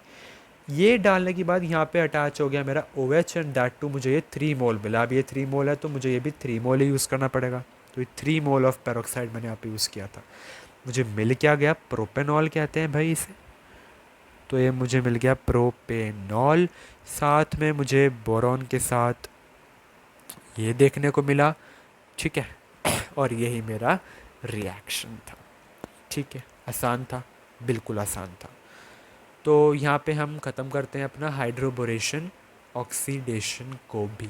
यहाँ पे एक बात और कहने वाली है कि यहाँ पे इनडायरेक्टली हम H2O को ही ऐड कर रहे हैं। यहाँ पे 2 हाइड्रोजन 1 ऑक्सीजन यहाँ पे ऐड हो रहा है, बट वो इनडायरेक्ट है, घुमा फिरा के ऐड वही कर रहे हैं जो फर्स्ट स्टेप में कर रहे थे, वो यहाँ पे भी ऐड हमारा हो रहा है। ठीक है, तो अब हम चलते हैं कि हम अल्कोहल्स को कैसे प्रिपेयर कर सकते हैं फ्रॉम ग्रिग्नार्ड रिएजेंट। चलिए सेकंड देख लेते हैं कि हम ग्रिग्नार्ड रिएजेंट से कैसे कर सकते हैं। देखो, अल्कोहल्स जो हैं वो ग्रिग्नार्ड रिएजेंट से मिलते हैं हमें with aldehyde and ketones. Aldehyde and ketones की जब रिएक्शन होती है ग्रिग्नार्ड रिएजेंट से तो हमें अल्कोहल मिलता है। यानी मैं यहाँ पे क्या लेने वाला हूँ, कोई भी कीटोन ले लूँगा। ठीक है, मैंने लिया कोई भी कीटोन, C डबल बॉन्ड हो, अभी मैं आपको ये एल्डिहाइड से भी करके दिखाऊंगा। मैंने यहाँ पे लिया कोई भी कीटोन, कीटोन में डाल दिया ग्रिग्नार्ड रिएजेंट, हेलो अरीन्स में पढ़ रखा है ना, हेलो अरीन्स में पढ़ रखा है ना। तो RMgx ही तो मेरा होता है। अब यहाँ पे ना बड़ी अच्छी सी कहानी है, वो ध्यान से सुन लेना। हमें यहाँ पे बेसिकली एडक्ट मिलता, ठीक है, मिलता क्या है हमें इस रिएक्शन में, एडक्ट, ठीक है। तो होता क्या है यहाँ पे, मुझे बताओ मैग्नीशियम ज़्यादा इलेक्ट्रोनेगेटिव है या कार्बन? ये कार्बन, ये मैग्नीशियम। तो ऑब्वियसली कार्बन ज़्यादा इलेक्ट्रोनेगेटिव है देन मैग्नीशियम। तो यहाँ पे डेल नेगेटिव चार्ज आता है और यहाँ पे डेल पॉजिटिव चार्ज आता है। इन दोनों के बीच में एक पोलैरिटी मेंटेन रहती है, तभी तो बॉन्ड टूटेगा, है ना, तभी तो बॉन्ड टूटेगा ना। अब होता क्या है देखो कि जब ये ग्रिग्नार्ड रिएजेंट से मेरा कीटोन रिएक्ट करता है तो ये जो डबल बॉन्ड है ना, ये डबल बॉन्ड इस ऑक्सीजन पे आ जाता है, जिससे होता क्या है कि इस पे क्या होता है, सी डबल बॉन्ड ओ, फिर से मैंने डबल बॉन्ड ओ लिख दिया, सॉरी। जिससे कि होता क्या है, सी सिंगल बॉन्ड ओ, दो बार एच, और यहाँ पे नेगेटिव चार्ज आ जाता है, ठीक है। नेगेटिव चार्ज आ गया और ये भी बॉन्ड टूट रहा है, तो मुझे बताओ भाई पॉजिटिव वाला कहाँ पे जाएगा, ऑक्सीजन के साथ जुड़ेगा। और क्योंकि इस पे नेगेटिव चार्ज आया तो ऑब्वियस सी बात है ना, इस पे क्या आया होगा, पॉजिटिव चार्ज आया होगा, ठीक है। और ये नेगेटिव वाला कहाँ जाएगा, मेरे पॉजिटिव की तरफ जाएगा। तो एडक्ट में मुझे मिलता क्या है कि इस सी के साथ जो दो हाइड्रोजन थे साथ में ये स्लाइट नेगेटिव चार्ज वाला मेरा आर आके यानी एल्काइल ग्रुप जुड़ गया, साथ में ऑक्सीजन जो जिसपे नेगेटिव चार्ज था उस पे आके ये MgX जुड़ गया। क्या जुड़ गया, MgX। यहाँ पे हम नेगेटिव पॉजिटिव भी डिनोट कर सकते हैं, ठीक है ना। इसी को मैं कहता हूँ कि मेरा एडक्ट फॉर्म हुआ है। अब यहाँ पे कुछ अल्कोहल तो मिला नहीं, मिलेगा भी कैसे, देखो इसमें जब मैं डाल दूंगा वाटर यानी इसकी हाइड्रेशन कर दूँ, हाइड्रेशन करके मुझे बता दो आज कि यहाँ पे कार्बन ज़्यादा इलेक्ट्रोनेगेटिव है या ऑक्सीजन ज़्यादा इलेक्ट्रोनेगेटिव है। तो ऑक्सीजन ज़्यादा इलेक्ट्रोनेगेटिव है ना, क्योंकि ऑक्सीजन यहाँ पे ज़्यादा इलेक्ट्रोनेगेटिव है। तो होगा क्या, ये इलेक्ट्रॉन्स अपनी तरफ खींचेगा तो इस पे स्लाइट नेगेटिव चार्ज आएगा, इस पे स्लाइट पॉजिटिव पॉजिटिव चार्ज आएगा। तो हो क्या जाएगा, ये H2O मेरा ब्रेक होता है H plus plus OH minus में, क्योंकि इसमें क्योंकि इसके अंदर मेरा स्लाइटली नेगेटिव चार्ज आया था। नेगेटिव चार्ज से कौन जुड़ेगा मुझे ये बताओ आज, नेगेटिव चार्ज से जुड़ेगा ये पॉजिटिव यानी H प्लस।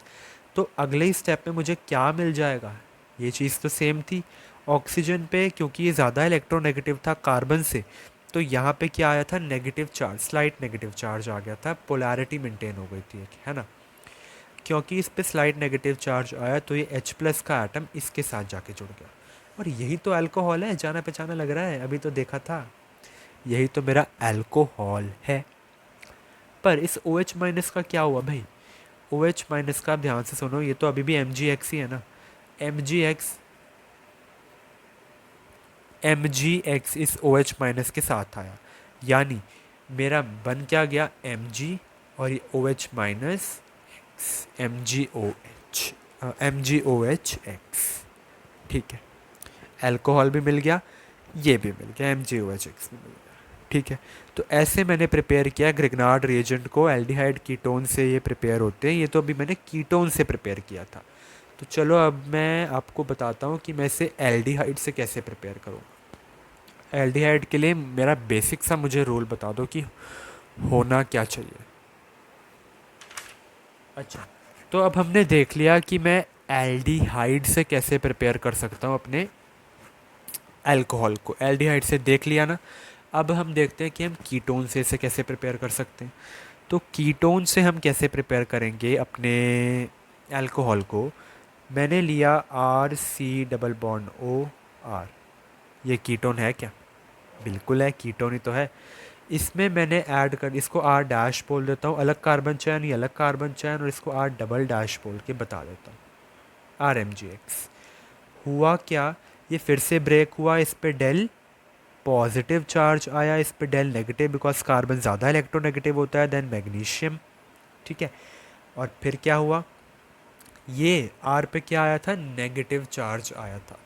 तो हो क्या जाएगा मुझे आप खुद बता दो, मुझे यहाँ पे बता दो कि क्या एडक्ट फॉर्म होगा। यहाँ पे ये डबल बॉन्ड है, तो डबल बॉन्ड से इलेक्ट्रॉन शिफ्ट होके इस पे जाएंगे, तो बेसिकली ये स्पीशीज़ मेरी बन के आ जाएगी RC R dash and O negative बन जाएगा, बन गया ओ नेगेटिव, और ये पॉजिटिव यहाँ पे आ जाएगा। ये डेल नेगेटिव इसके साथ जुड़ जाएगा, राइट। यानी कि सी के साथ पहले ही एक आर था, पर ये आर डबल डैश यहाँ पे आके इसके साथ जुड़ जाएगा। इसी सी के साथ आर डैश भी पहले से ही था, एंड ओ के साथ, ओ नेगेटिव के साथ आके जुड़ जाएगा एम जी पॉजिटिव एक्स। ठीक है, तो ये यहाँ पे मेरा क्या प्रिपेयर हो गया, एडक्ट प्रिपेयर हो गया। ठीक है, अब अगले ही स्टेप में मैं क्या देखता हूँ, इसमें मैं फिर से क्या मिला दूंगा, वाटर मिला दूंगा। वाटर किस में ब्रेक होगा, H plus plus O H minus में। ठीक है, ओके। और क्योंकि ऑक्सीजन यहाँ पे ज़्यादा इलेक्ट्रोनेगेटिव है तो ये डेल नेगेटिव चार्ज लेगा, ये डेल पॉजिटिव, ये बॉन्ड फिर से ब्रेक होगा, यानी कि ये H प्लस जाके किस पे जुड़ जाएगा, इस नेगेटिव वाले के साथ। तो मुझे मिल क्या जाएगा, R C R double dash R single dash, साथ में ऑक्सीजन के साथ आके ये H प्लस यानी OH आ गया। तो यानी कि मुझे ये चीज़ मिल गई। ठीक है, 3 डिग्री कार्बन है यहाँ पे, आप देखो 3 कार्बन चैन के साथ जुड़ रखा है ना। ठीक है ना, और इसी में अगर मैं और मुझे सेकेंड प्रोडक्ट भी तो मिलता है यहाँ पे, वो क्या मिलेगा, OH माइनस भी था तो वो Mg के साथ आके MgOH दे देगा। ठीक है, तो मुझे यहाँ पे ये चीज़ भी मिल गई, यानी कि कार्बन के साथ 3 आर लग गए, OH भी लग गया, साथ में MgOH भी लग गया। ठीक है, आसान था, बहुत आसान था। तो ऐसे मैं एल्डिहाइड और कीटोन से इसको प्रिपेयर कर सकता हूँ। चलिए अब इसका लास्ट मेथड ऑफ प्रिपरेशन देखते हैं, दैट इज़ कि मैं एल्डिहाइड कीटोन कार्बोक्सिलिक एसिड से इसे कैसे प्रिपेयर कर सकता हूँ। यहाँ पे तो मैंने देखा था कि हम ग्रिग्नार्ड रिएजेंट स्पेसिफिकली कैसे यूज़ कर रहे थे, बट अगर वही एल्डिहाइड कीटोन कार्बोक्सिलिक एसिड से प्रिपेयर हमें करना हो तो वो कैसे हो सकता है, वो थर्डली हम वो देखने वाले हैं। तो नंबर 3 हम देख रहे हैं कि हम aldehyde ketone and carboxylic acid से इसे कैसे प्रिपेयर कर सकते हैं। ठीक है, तो सबसे पहले देखते हैं कि एल्डिहाइड कीटोन से कैसे प्रिपेयर करना है। मैंने अपना लिया आर सी एच ओ मेरा क्या होता है, एल्डिहाइड कीटोन, एल्डिहाइड। वैसे एल्डिहाइड कीटोन अगला चैप्टर है, आई नो तो आपको पता ही होगा, बेसिक्स तो है ना। एल्डिहाइड में अगर मैं हाइड्रोजनेशन कर दूँ, ठीक है, एल्डिहाइड में अगर मैं इसकी हाइड्रोजनेशन कर दूँ in the presence of a catalyst, hydration फिर से कह रहा हूँ, हाइड्रोजनेशन हो रही है in the presence of catalyst, तो ये क्या बन गया, कैटालिटिक हाइड्रोजनेशन, यानी कैटालिटिक हाइड्रोजनेशन के through aldehyde ketone carboxylic acid मुझे अल्कोहल्स दे देते हैं। पैलेडियम की प्रेजेंस में ये क्या बन गया, RCH2OH, जो कि क्या है, अल्कोहल ही तो है। RCH2OH मुझे यहाँ पे मिल जाता है। ठीक है, आसान था, बहुत आसान था।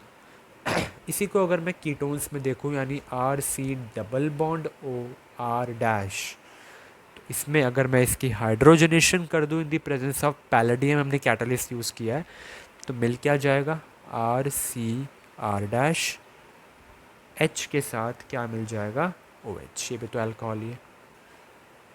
H के साथ क्या मिल गया, OH, ये भी तो मेरा अल्कोहल ही है।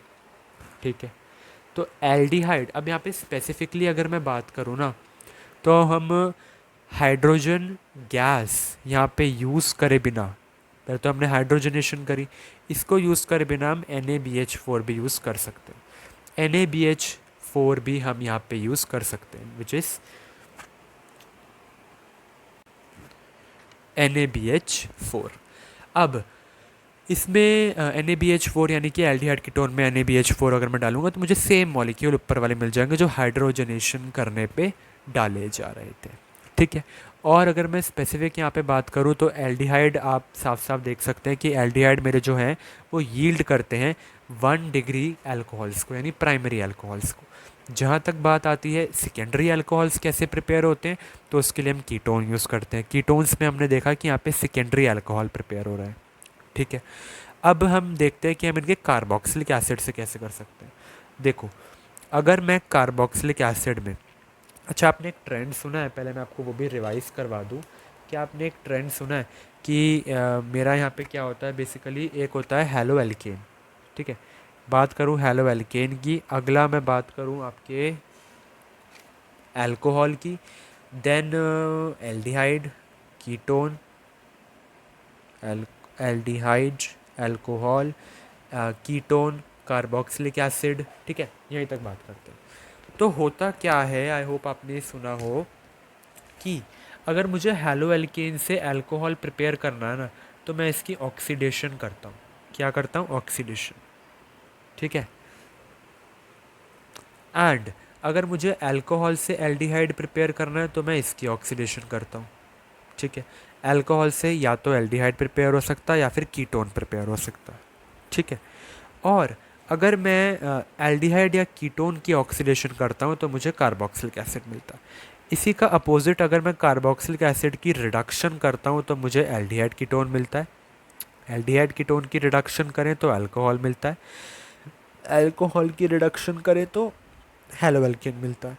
तो अब मुझे खुद बताओ कि अगर मुझे कार्बोक्सिलिक एसिड से एल्डिहाइड कीटोन में जाना है तो मैं रिड्यूसिंग एजेंट का यूज़ करता हूँ। बट अगर मुझे कार्बोक्सिलिक एसिड से यहाँ पे मुझे प्रिपेयर करना है अल्कोहल, तो कार्बोक्सिलिक एसिड से कैन यू टेल मी कि मैं अल्कोहल कैसे प्रिपेयर कर सकता हूँ?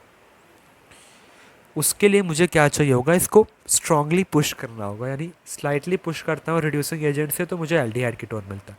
स्ट्रॉन्ग पुश दूंगा तो ये सीधा जंप करके अल्कोहल देगा, इसलिए हम यहाँ पे यूज़ करते हैं एक स्ट्रॉन्ग रिड्यूसिंग एजेंट जो सीधा कार्बोक्सिलिक एसिड से मुझे अल्कोहल दे देता है। एंड वो स्ट्रॉन्ग एक्सपेंसिव, एक वेरी एक्सपेंसिव जो अल्कोहल यील्ड करने के लिए रिड्यूसिंग एजेंट काम आता है वो है मेरा LiAlH4 in the presence of water, ठीक है। तो लिथियम एल्यूमिनियम हाइड्राइड ही वो एक्सपेंसिव रिड्यूसिंग एजेंट है जो हम यहाँ पे यूज़ करते हैं, वाटर की प्रेजेंस में यूज़ करते हैं। उससे मुझे मिलता क्या है? अल्कोहल मिल जाता है, ठीक है। ओके, सिंपल था, हाँ जी,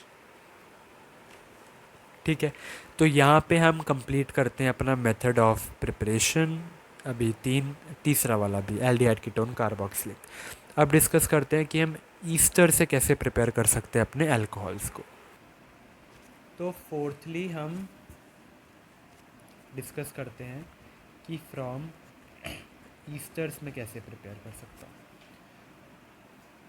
तो ईस्टर से हम इन्हें कैसे प्रिपेयर कर सकते हैं? सबसे पहले मैं क्या लेता हूँ, I want a Easter. Easter मेरा दिखता कैसे है? कुछ ऐसा दिखता है, ठीक है। RC double bond O R dash.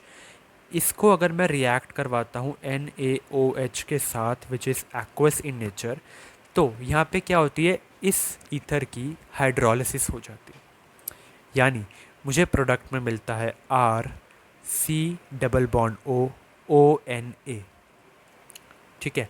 और साथ में मुझे क्या मिल जाता है? R-OH, ठीक है।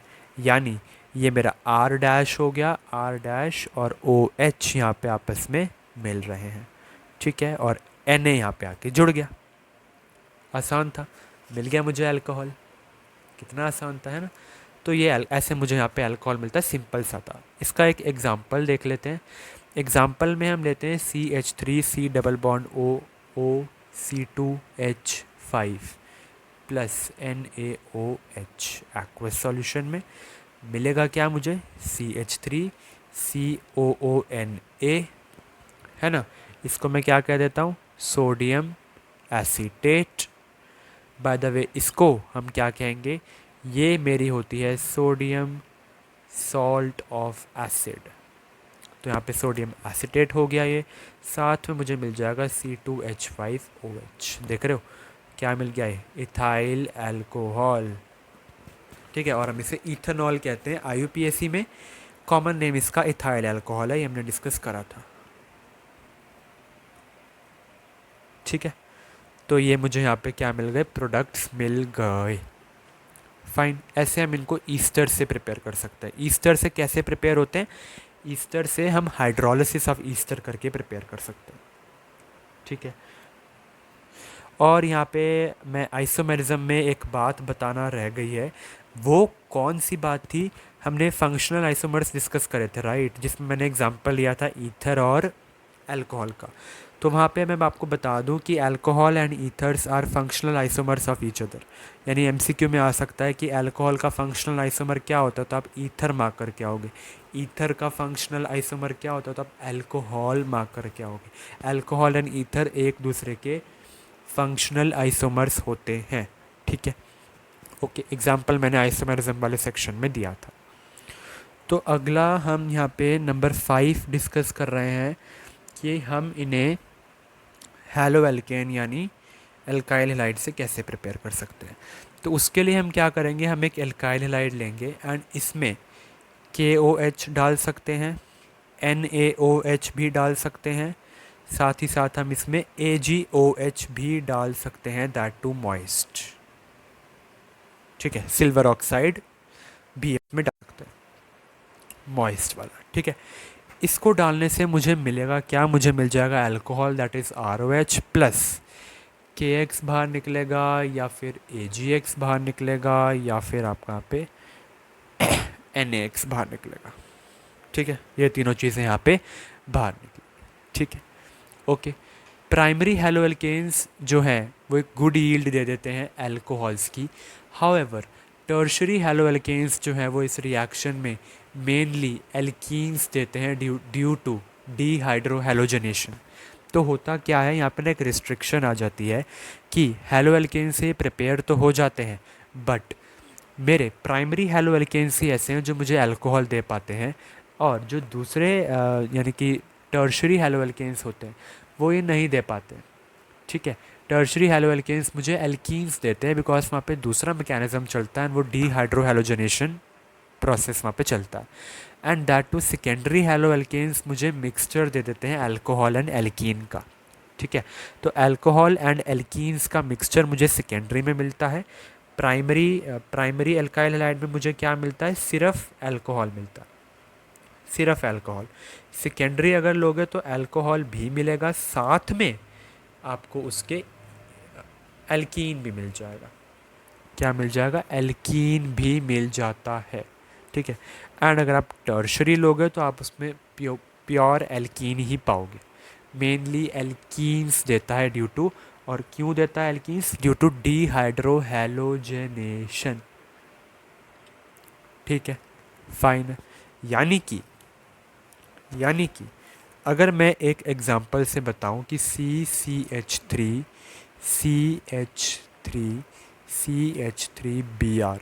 को अगर मैं रिएक्ट करवा दूं KOH के साथ, तो ये दे देगा CH3 double bond CH2 plus KBr plus water. तो ये यहाँ पे मेरा मेजर प्रोडक्ट रहने वाला है। देखो ना, टर्शरी हैलो एल्केन लिया है, कितना आसान तो है। टर्शरी हैलो एल्केन में potassium hydroxide that two aqueous डाल दिया, एंड मुझे यहाँ पे मिल गया CH3 डबल बॉन्ड CH2 के साथ KBr प्लस वाटर, ठीक है। बस यही था मेरा हैलो एल्केन से। इसीलिए देखो, ये वाला जो मेथड है ये प्रेफरेबली प्रिपेयर्ड नहीं, मतलब प्रेफर्ड नहीं किया जाता है, प्रेफरेबली इसको प्रेफर नहीं करते हैं लोग, ये डिसरिगार्डेड ही रहता है, ठीक है। बिकॉज यहाँ पे हमें मिक्सचर ऑफ प्रोडक्ट में मिलते हैं एंड टर्शरी में तो हमें एल्कीन ही मिल जाता है। तो बेसिकली जो इंटेंशनली हमें अल्कोहल चाहिए था वो इंटेंशन लो हो जाती है, राइट। तो ये था 5वां मेथड, ठीक है, ठीक है। ये 5 मेथड हो गए। साथ ही साथ अगर छठा मेथड भी हम डिस्कस कर ही ले तो मैंने एल्केन से भी प्रिपेयर कर सकते हैं। तो बेसिक सा था, वैसे इंक्लूड नहीं करना चाहिए था बिकॉज ये पता ही है सबको। अगर मैं अपना कोई भी एल्केन लेता हूँ, ठीक है, कोई भी एल्केन, यानी कि मैंने यहाँ पे चलो लेट से मीथेन ले लिया, ठीक है। मीथेन से भी चलो मैं लेट से यहाँ पे ले लेता हूँ C2H6, इथेन ले लिया। इथेन में अगर मैं रिएक्ट करवा देता हूँ उसको किसी भी बेस के साथ जो मुझे OH माइनस प्रोड्यूस करे, ठीक है, किसी भी बेस के साथ अगर मैं इसे रिएक्ट करवा देता हूँ जो मुझे OH माइनस प्रोड्यूस करे, तो यहाँ पे होगा क्या, OH माइनस यहाँ पे जुड़ जाता है और यहाँ पे H निकल जाता है, H यहाँ पे निकल जाता है, राइट। हाइड्रोजन निकल गया, हाइड्रोजन रिप्लेस कर लिया, तो मुझे मिलता क्या है, C2H5OH, ये भी तो अल्कोहल ही है, इथेनॉल, इथाइल अल्कोहल। ठीक है, सिंपल था। ओके, तो अब उसका इसकी ट्रिक क्या है कि हमें इतने सारे मेथड ऑफ प्रिपरेशन हम पता कैसे लगाएं कि इतने सारे मेथड ऑफ प्रिपरेशन हमारे हैं, इसकी कोई ट्रिक दे दो भाई। ट्रिक का ही आई होप आप बहुत लोग यहाँ पे आए होंगे। ट्रिक अगर मैं दूँ अल्कोहल्स की, तो बहुत आसान ट्रिक है। अल्कोहल्स को अल्कोहल्स को हम हिंदी में क्या कहते हैं? शराब, राइट।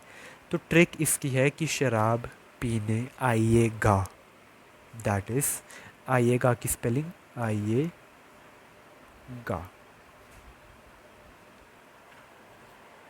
यहाँ पे बेसिकली एक और ए है। ट्रिक क्या बन गई? आइएगा। ठीक है, अल्कोहल किया तो शराब पीने आइएगा।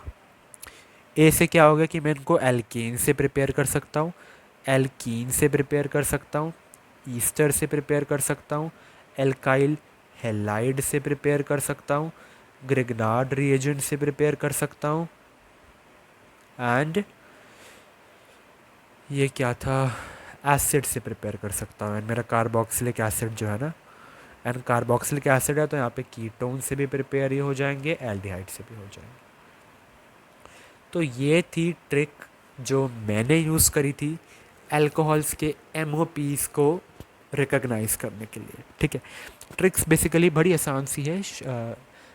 वो ना अल्कोहल्स का हिंदी वर्जन में आइएगा, आइएगा यानी रिस्पेक्ट से बुलाना है, आइएगा। तो alkanes, alkenes, ester, alkyl halide, grignard reagent, acid से हम इनको प्रिपेयर कर सकते हैं। ठीक है, that's all for the method of preparation for alcohols. चलिए अब डिस्कस करते हैं method of preparation of phenols. तो यहाँ पर हम स्टार्ट कर रहे हैं प्रिपरेशन ऑफ फिनॉल्स। ठीक है, फिनॉल्स की भी मैं आपको एक ट्रिक बताऊंगा जिससे कि आप इसकी प्रिपरेशन को रिकॉग्नाइज कर पाएंगे। ठीक है, और वो फिनॉल की ट्रिक मैं आपको इस बार स्टार्टिंग में ही बताने वाला हूँ। And trick is very simple, इतनी ज़्यादा सिंपल ट्रिक है जैसे कि कोई बच्चा ABCD कर रहा हो, यानी इसकी ट्रिक बहुत आसान है, जस्ट लाइक ABCD, ABCD। ठीक है, तो ABCD इसकी ट्रिक है। ओके, ए मतलब कि मैं इसको प्रिपेयर करूँगा एनालिन से, बी मतलब मैं इसे प्रिपेयर करूँगा बेंजीन से, सी मतलब मैं इसे प्रिपेयर करूँगा क्यूमीन से। हाँ, आई नो क्यूमीन पहले बताना चाहिए था क्या होता है, यहाँ पे डिस्कस करेंगे। डी यानी मैं प्रिपेयर करूँगा इसे डाउस प्रोसेस से।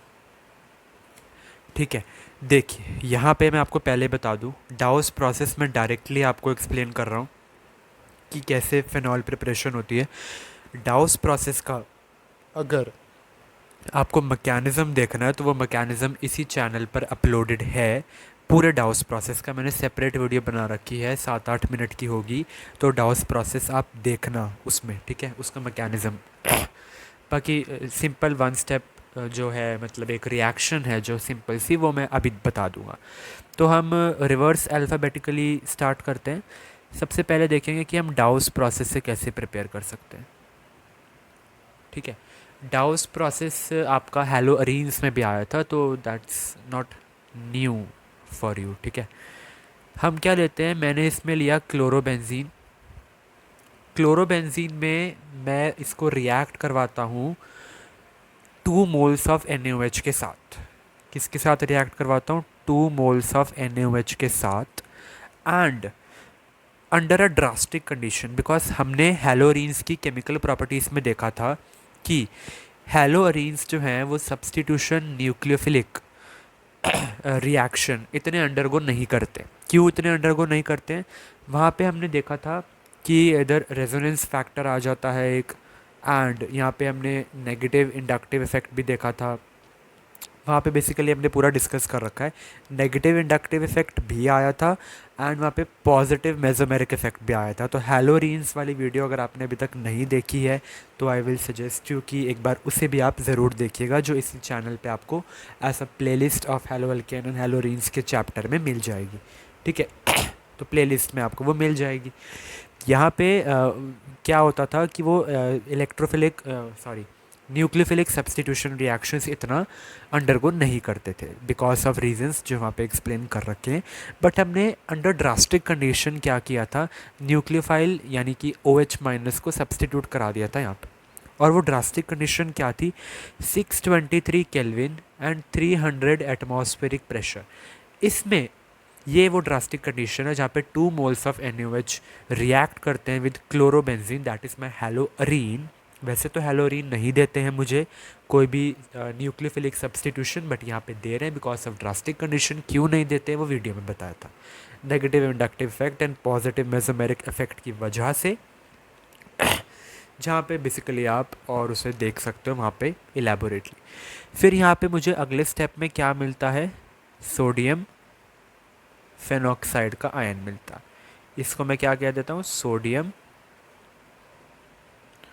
Phenoxide ion. ठीक है, इसमें मैं क्या करता हूँ, मिला देता हूँ HCl अपना। HCl डालते ही मुझे क्या मिल जाता है, phenol. So simple. So chlorobenzene react with 2 moles of sodium hydroxide under 623 Kelvin and 300 atmospheric pressure drastic condition to give sodium phenoxide ion, यहाँ पे हमें मिला, and on adding HCl to it we get phenol। ठीक है, तो ये डाउस process था। Second, अगर हम बात करें फ्रॉम क्यूमीन कि हम इसे क्यूमीन से कैसे बना सकते हैं, उसके लिए हमें पता होना चाहिए कि हमारा क्यूमीन होता क्या है। तो बेसिकली मेरे पास एक बेंजीन रिंग है, बेंजीन रिंग के साथ एक कार्बन अटैच है। ठीक है, और इस कार्बन के साथ अटैच है एक CH3, और बेसिकली यहाँ पर भी एक CH3 और एक H। ठीक है, ये है मेरा क्यूमीन। करता क्या हूँ मैं, ये क्यूमीन है मेरा। क्यूमीन में C for cumene, C for cumene, C for cumene, यहाँ पे मैं डाल देता हूँ ऑक्सीजन। ठीक है, ऑक्सीजन। ऑक्सीजन डालते ही मुझे अगले स्टेप में क्या मिलता है, C के साथ CH3 ऐसे ही रहा, CH3 ऐसे ही रहा। ये जो H था ना, ये H ज़रा सा खिसक जाता है। ठीक है, खिसकता भी कैसे कि यहाँ पे जो O2 था ना, ये 2 O यहाँ पे आके H को खिसका देते, 2 O आके H को खिसका देते। ये जो मेरा यहाँ पे प्रोडक्ट बना है ना, ये है cumene hydro peroxide, cumene hydro peroxide. इसमें अगर मैं H प्लस यानी एसिड कैटलाइज्ड हाइड्रेशन कर देता हूँ, बिल्कुल सही कहा, हाइड्रेशन यानी वाटर भी है, एसिड को मैं कैटलिस्ट की तरह यूज़ कर रहा हूँ। तो यानी क्यूमीन हाइड्रो पेरोक्साइड की अगर मैं एसिड कैटलाइज्ड हाइड्रेशन कर देता हूँ, सिंपली मुझे यहाँ पे मिल जाता है फिनॉल। क्या मिल जाता है मुझे यहाँ पे, फिनॉल। साथ में मुझे यहाँ पे एक और कंपाउंड मिलता है, लेट्स सी आप उसको गेस कर पाते हो या नहीं, मैं लिख देता हूँ, C double bond O CH3 हाँ जी, इसको क्या कहते हैं, जल्दी इसको, ये जो प्रोडक्ट यहाँ पे मिला है ये डिसेंट क्वांटिटी में मिलता है। तो अगर किसी को एसीटोन प्रिपेयर करवाना है तो वो यहाँ पे आप प्रिपरेशन ऑफ एसीटोन भी से कह सकते हैं। ठीक है, प्रिपरेशन ऑफ एसीटोन भी कह सकते हैं, फिनॉल के बाद मिलता है। फिनॉल यहाँ पे मेरा मेजर प्रोडक्ट होता है।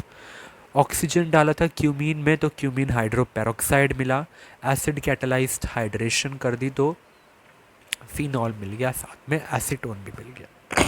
ठीक है, थर्डली डिस्कस करते हैं हम, रिवर्स अल्फ़ाबेटिकल ऑर्डर में चल रहे हैं। तो थर्ड हमारा बी से बेंजीन, यानी मैं बेंजीन से कैसे प्रिपेयर कर सकता हूँ। बेंजीन के लिए मैं सिंपली ले लूँगा यहाँ पे अपना बेंजीन और क्या, तो मैंने यहाँ पे लिया बेंजीन। बेंजीन में मैंने डालना है ओलियम। ओलियम क्या होता है, oleum is basically a fuming sulphuric acid यानी H2SO4। फ्यूमिंग सल्फ्यूरिक एसिड को ही मैं ओलियम कहता हूँ। ठीक है, तो इससे मुझे मिलता क्या है, मिलता मुझे यहाँ पे है बेंजीन सल्फोनिक एसिड। और यहाँ पे जुड़ा होता है SO3H। तो ये क्या है मेरा बेंजीन सल्फोनिक एसिड। इसमें अगर मैं रिएक्ट करवा दूँ इसे सोडियम हाइड्रोक्साइड के साथ तो मुझे मिल जाता है फिर से सोडियम फेनॉक्साइड का आयन, एंड इसको रिएक्ट करवा दे HCl के साथ, वही सेम स्टेप्स चल रहे हैं जो पीछे हुआ था अभी, तो मुझे मिल जाता है क्या, फिनॉल। ठीक है, आसान था, आसान था। तो बेसिकली बेंजीन में मैंने ओलियम डाला, यहाँ पे मुझे बेंजीन सल्फोनिक एसिड यानी HSO3 मिला। इसमें NaOH डालते हैं यानी सोडियम हाइड्रोक्साइड डालते हैं, मुझे सोडियम फेनॉक्साइड का आयन प्लस फेनॉल मिल गया। तो चलिए अब हम इसके लास्ट मेथड ऑफ प्रिपरेशन पे आते हैं, which is from aniline. Aniline क्या होता है? एनिलिन मेरा होता है कि मेरे बेंजीन रिंग के साथ अगर लगा है NH2 तो यही मेरा एनिलिन होता है, बस यही मेरा एनिलिन होता है। अगर इसके साथ मेरा लगा है NH2 तो यही मेरा एनिलिन है। ठीक है, अब एनिलिन में मैं क्या करता हूँ, डाल देता हूँ NaNO2 प्लस HCl। मिलता क्या है मुझे N2 प्लस Cl माइनस, और इसे मैं कह देता हूँ बेंजीन डायएजोनियम क्लोराइड। हाँ जी। सो आर यू शॉक्ड कि हमें यहाँ पे N2 प्लस Cl माइनस कैसे मिल गया? अगर आप शॉक्ड हुए हैं तो यानी कि आपने इसकी मैकेनिज़्म वाली वीडियो नहीं देखी है अभी तक, वो भी मेरे चैनल पर अपलोडेड है। एनिलिन से इस रिएजेंट डालते ही हमें डायज़ोनियम सॉल्ट कैसे मिलती है, इसका कंप्लीट मैकेनिज़्म भी मैंने अपलोड कर रखा है, तो आप उसे भी गो थ्रू कर लेना। वहाँ पे आपको पता लगेगा कि ये स्टेप करने के बाद एनिलिन से डायरेक्टली मुझे बेंजीन डायज़ोनियम क्लोराइड क्यों मिला। सो एक रीज़न है, इसका मैकेनिज़्म है इसके पीछे एक, तो वो आप डिस्कस कह रहा हूँ, आप देख लेना एक बार, वो वीडियो चैनल पर अपलोडेड है जहाँ पे इसका पूरा मैकेनिज़्म बताया, डाउस प्रोसेस का भी बता रखा है। इस प्रोसेस को डायएजोटाइजेशन कहते हैं। Diazotization is a process in which we convert a primary aromatic amine, ये मेरा प्राइमरी एरोमेटिक अमीन है, इसको अगर मैं प्राइमरी एरोमेटिक अमीन को रिएक्ट करवाता हूँ NaNO2 प्लस HCl के साथ तो मुझे बेंजीन डायज़ोनियम क्लोराइड मिलता है। इस प्रोसेस को मैं डायएजोटाइजेशन कहता हूँ।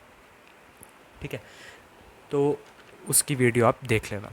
इसमें मैं क्या करता हूँ, इस बेंजीन डायज़ोनियम क्लोराइड में डाल देता हूँ वार्म वाटर, गर्म पानी। डालते ही आई गेट फिनॉल, फिनॉल मिल गया, नाइट्रोजन गैस रिलीज़ होती है, HCl भी आता है।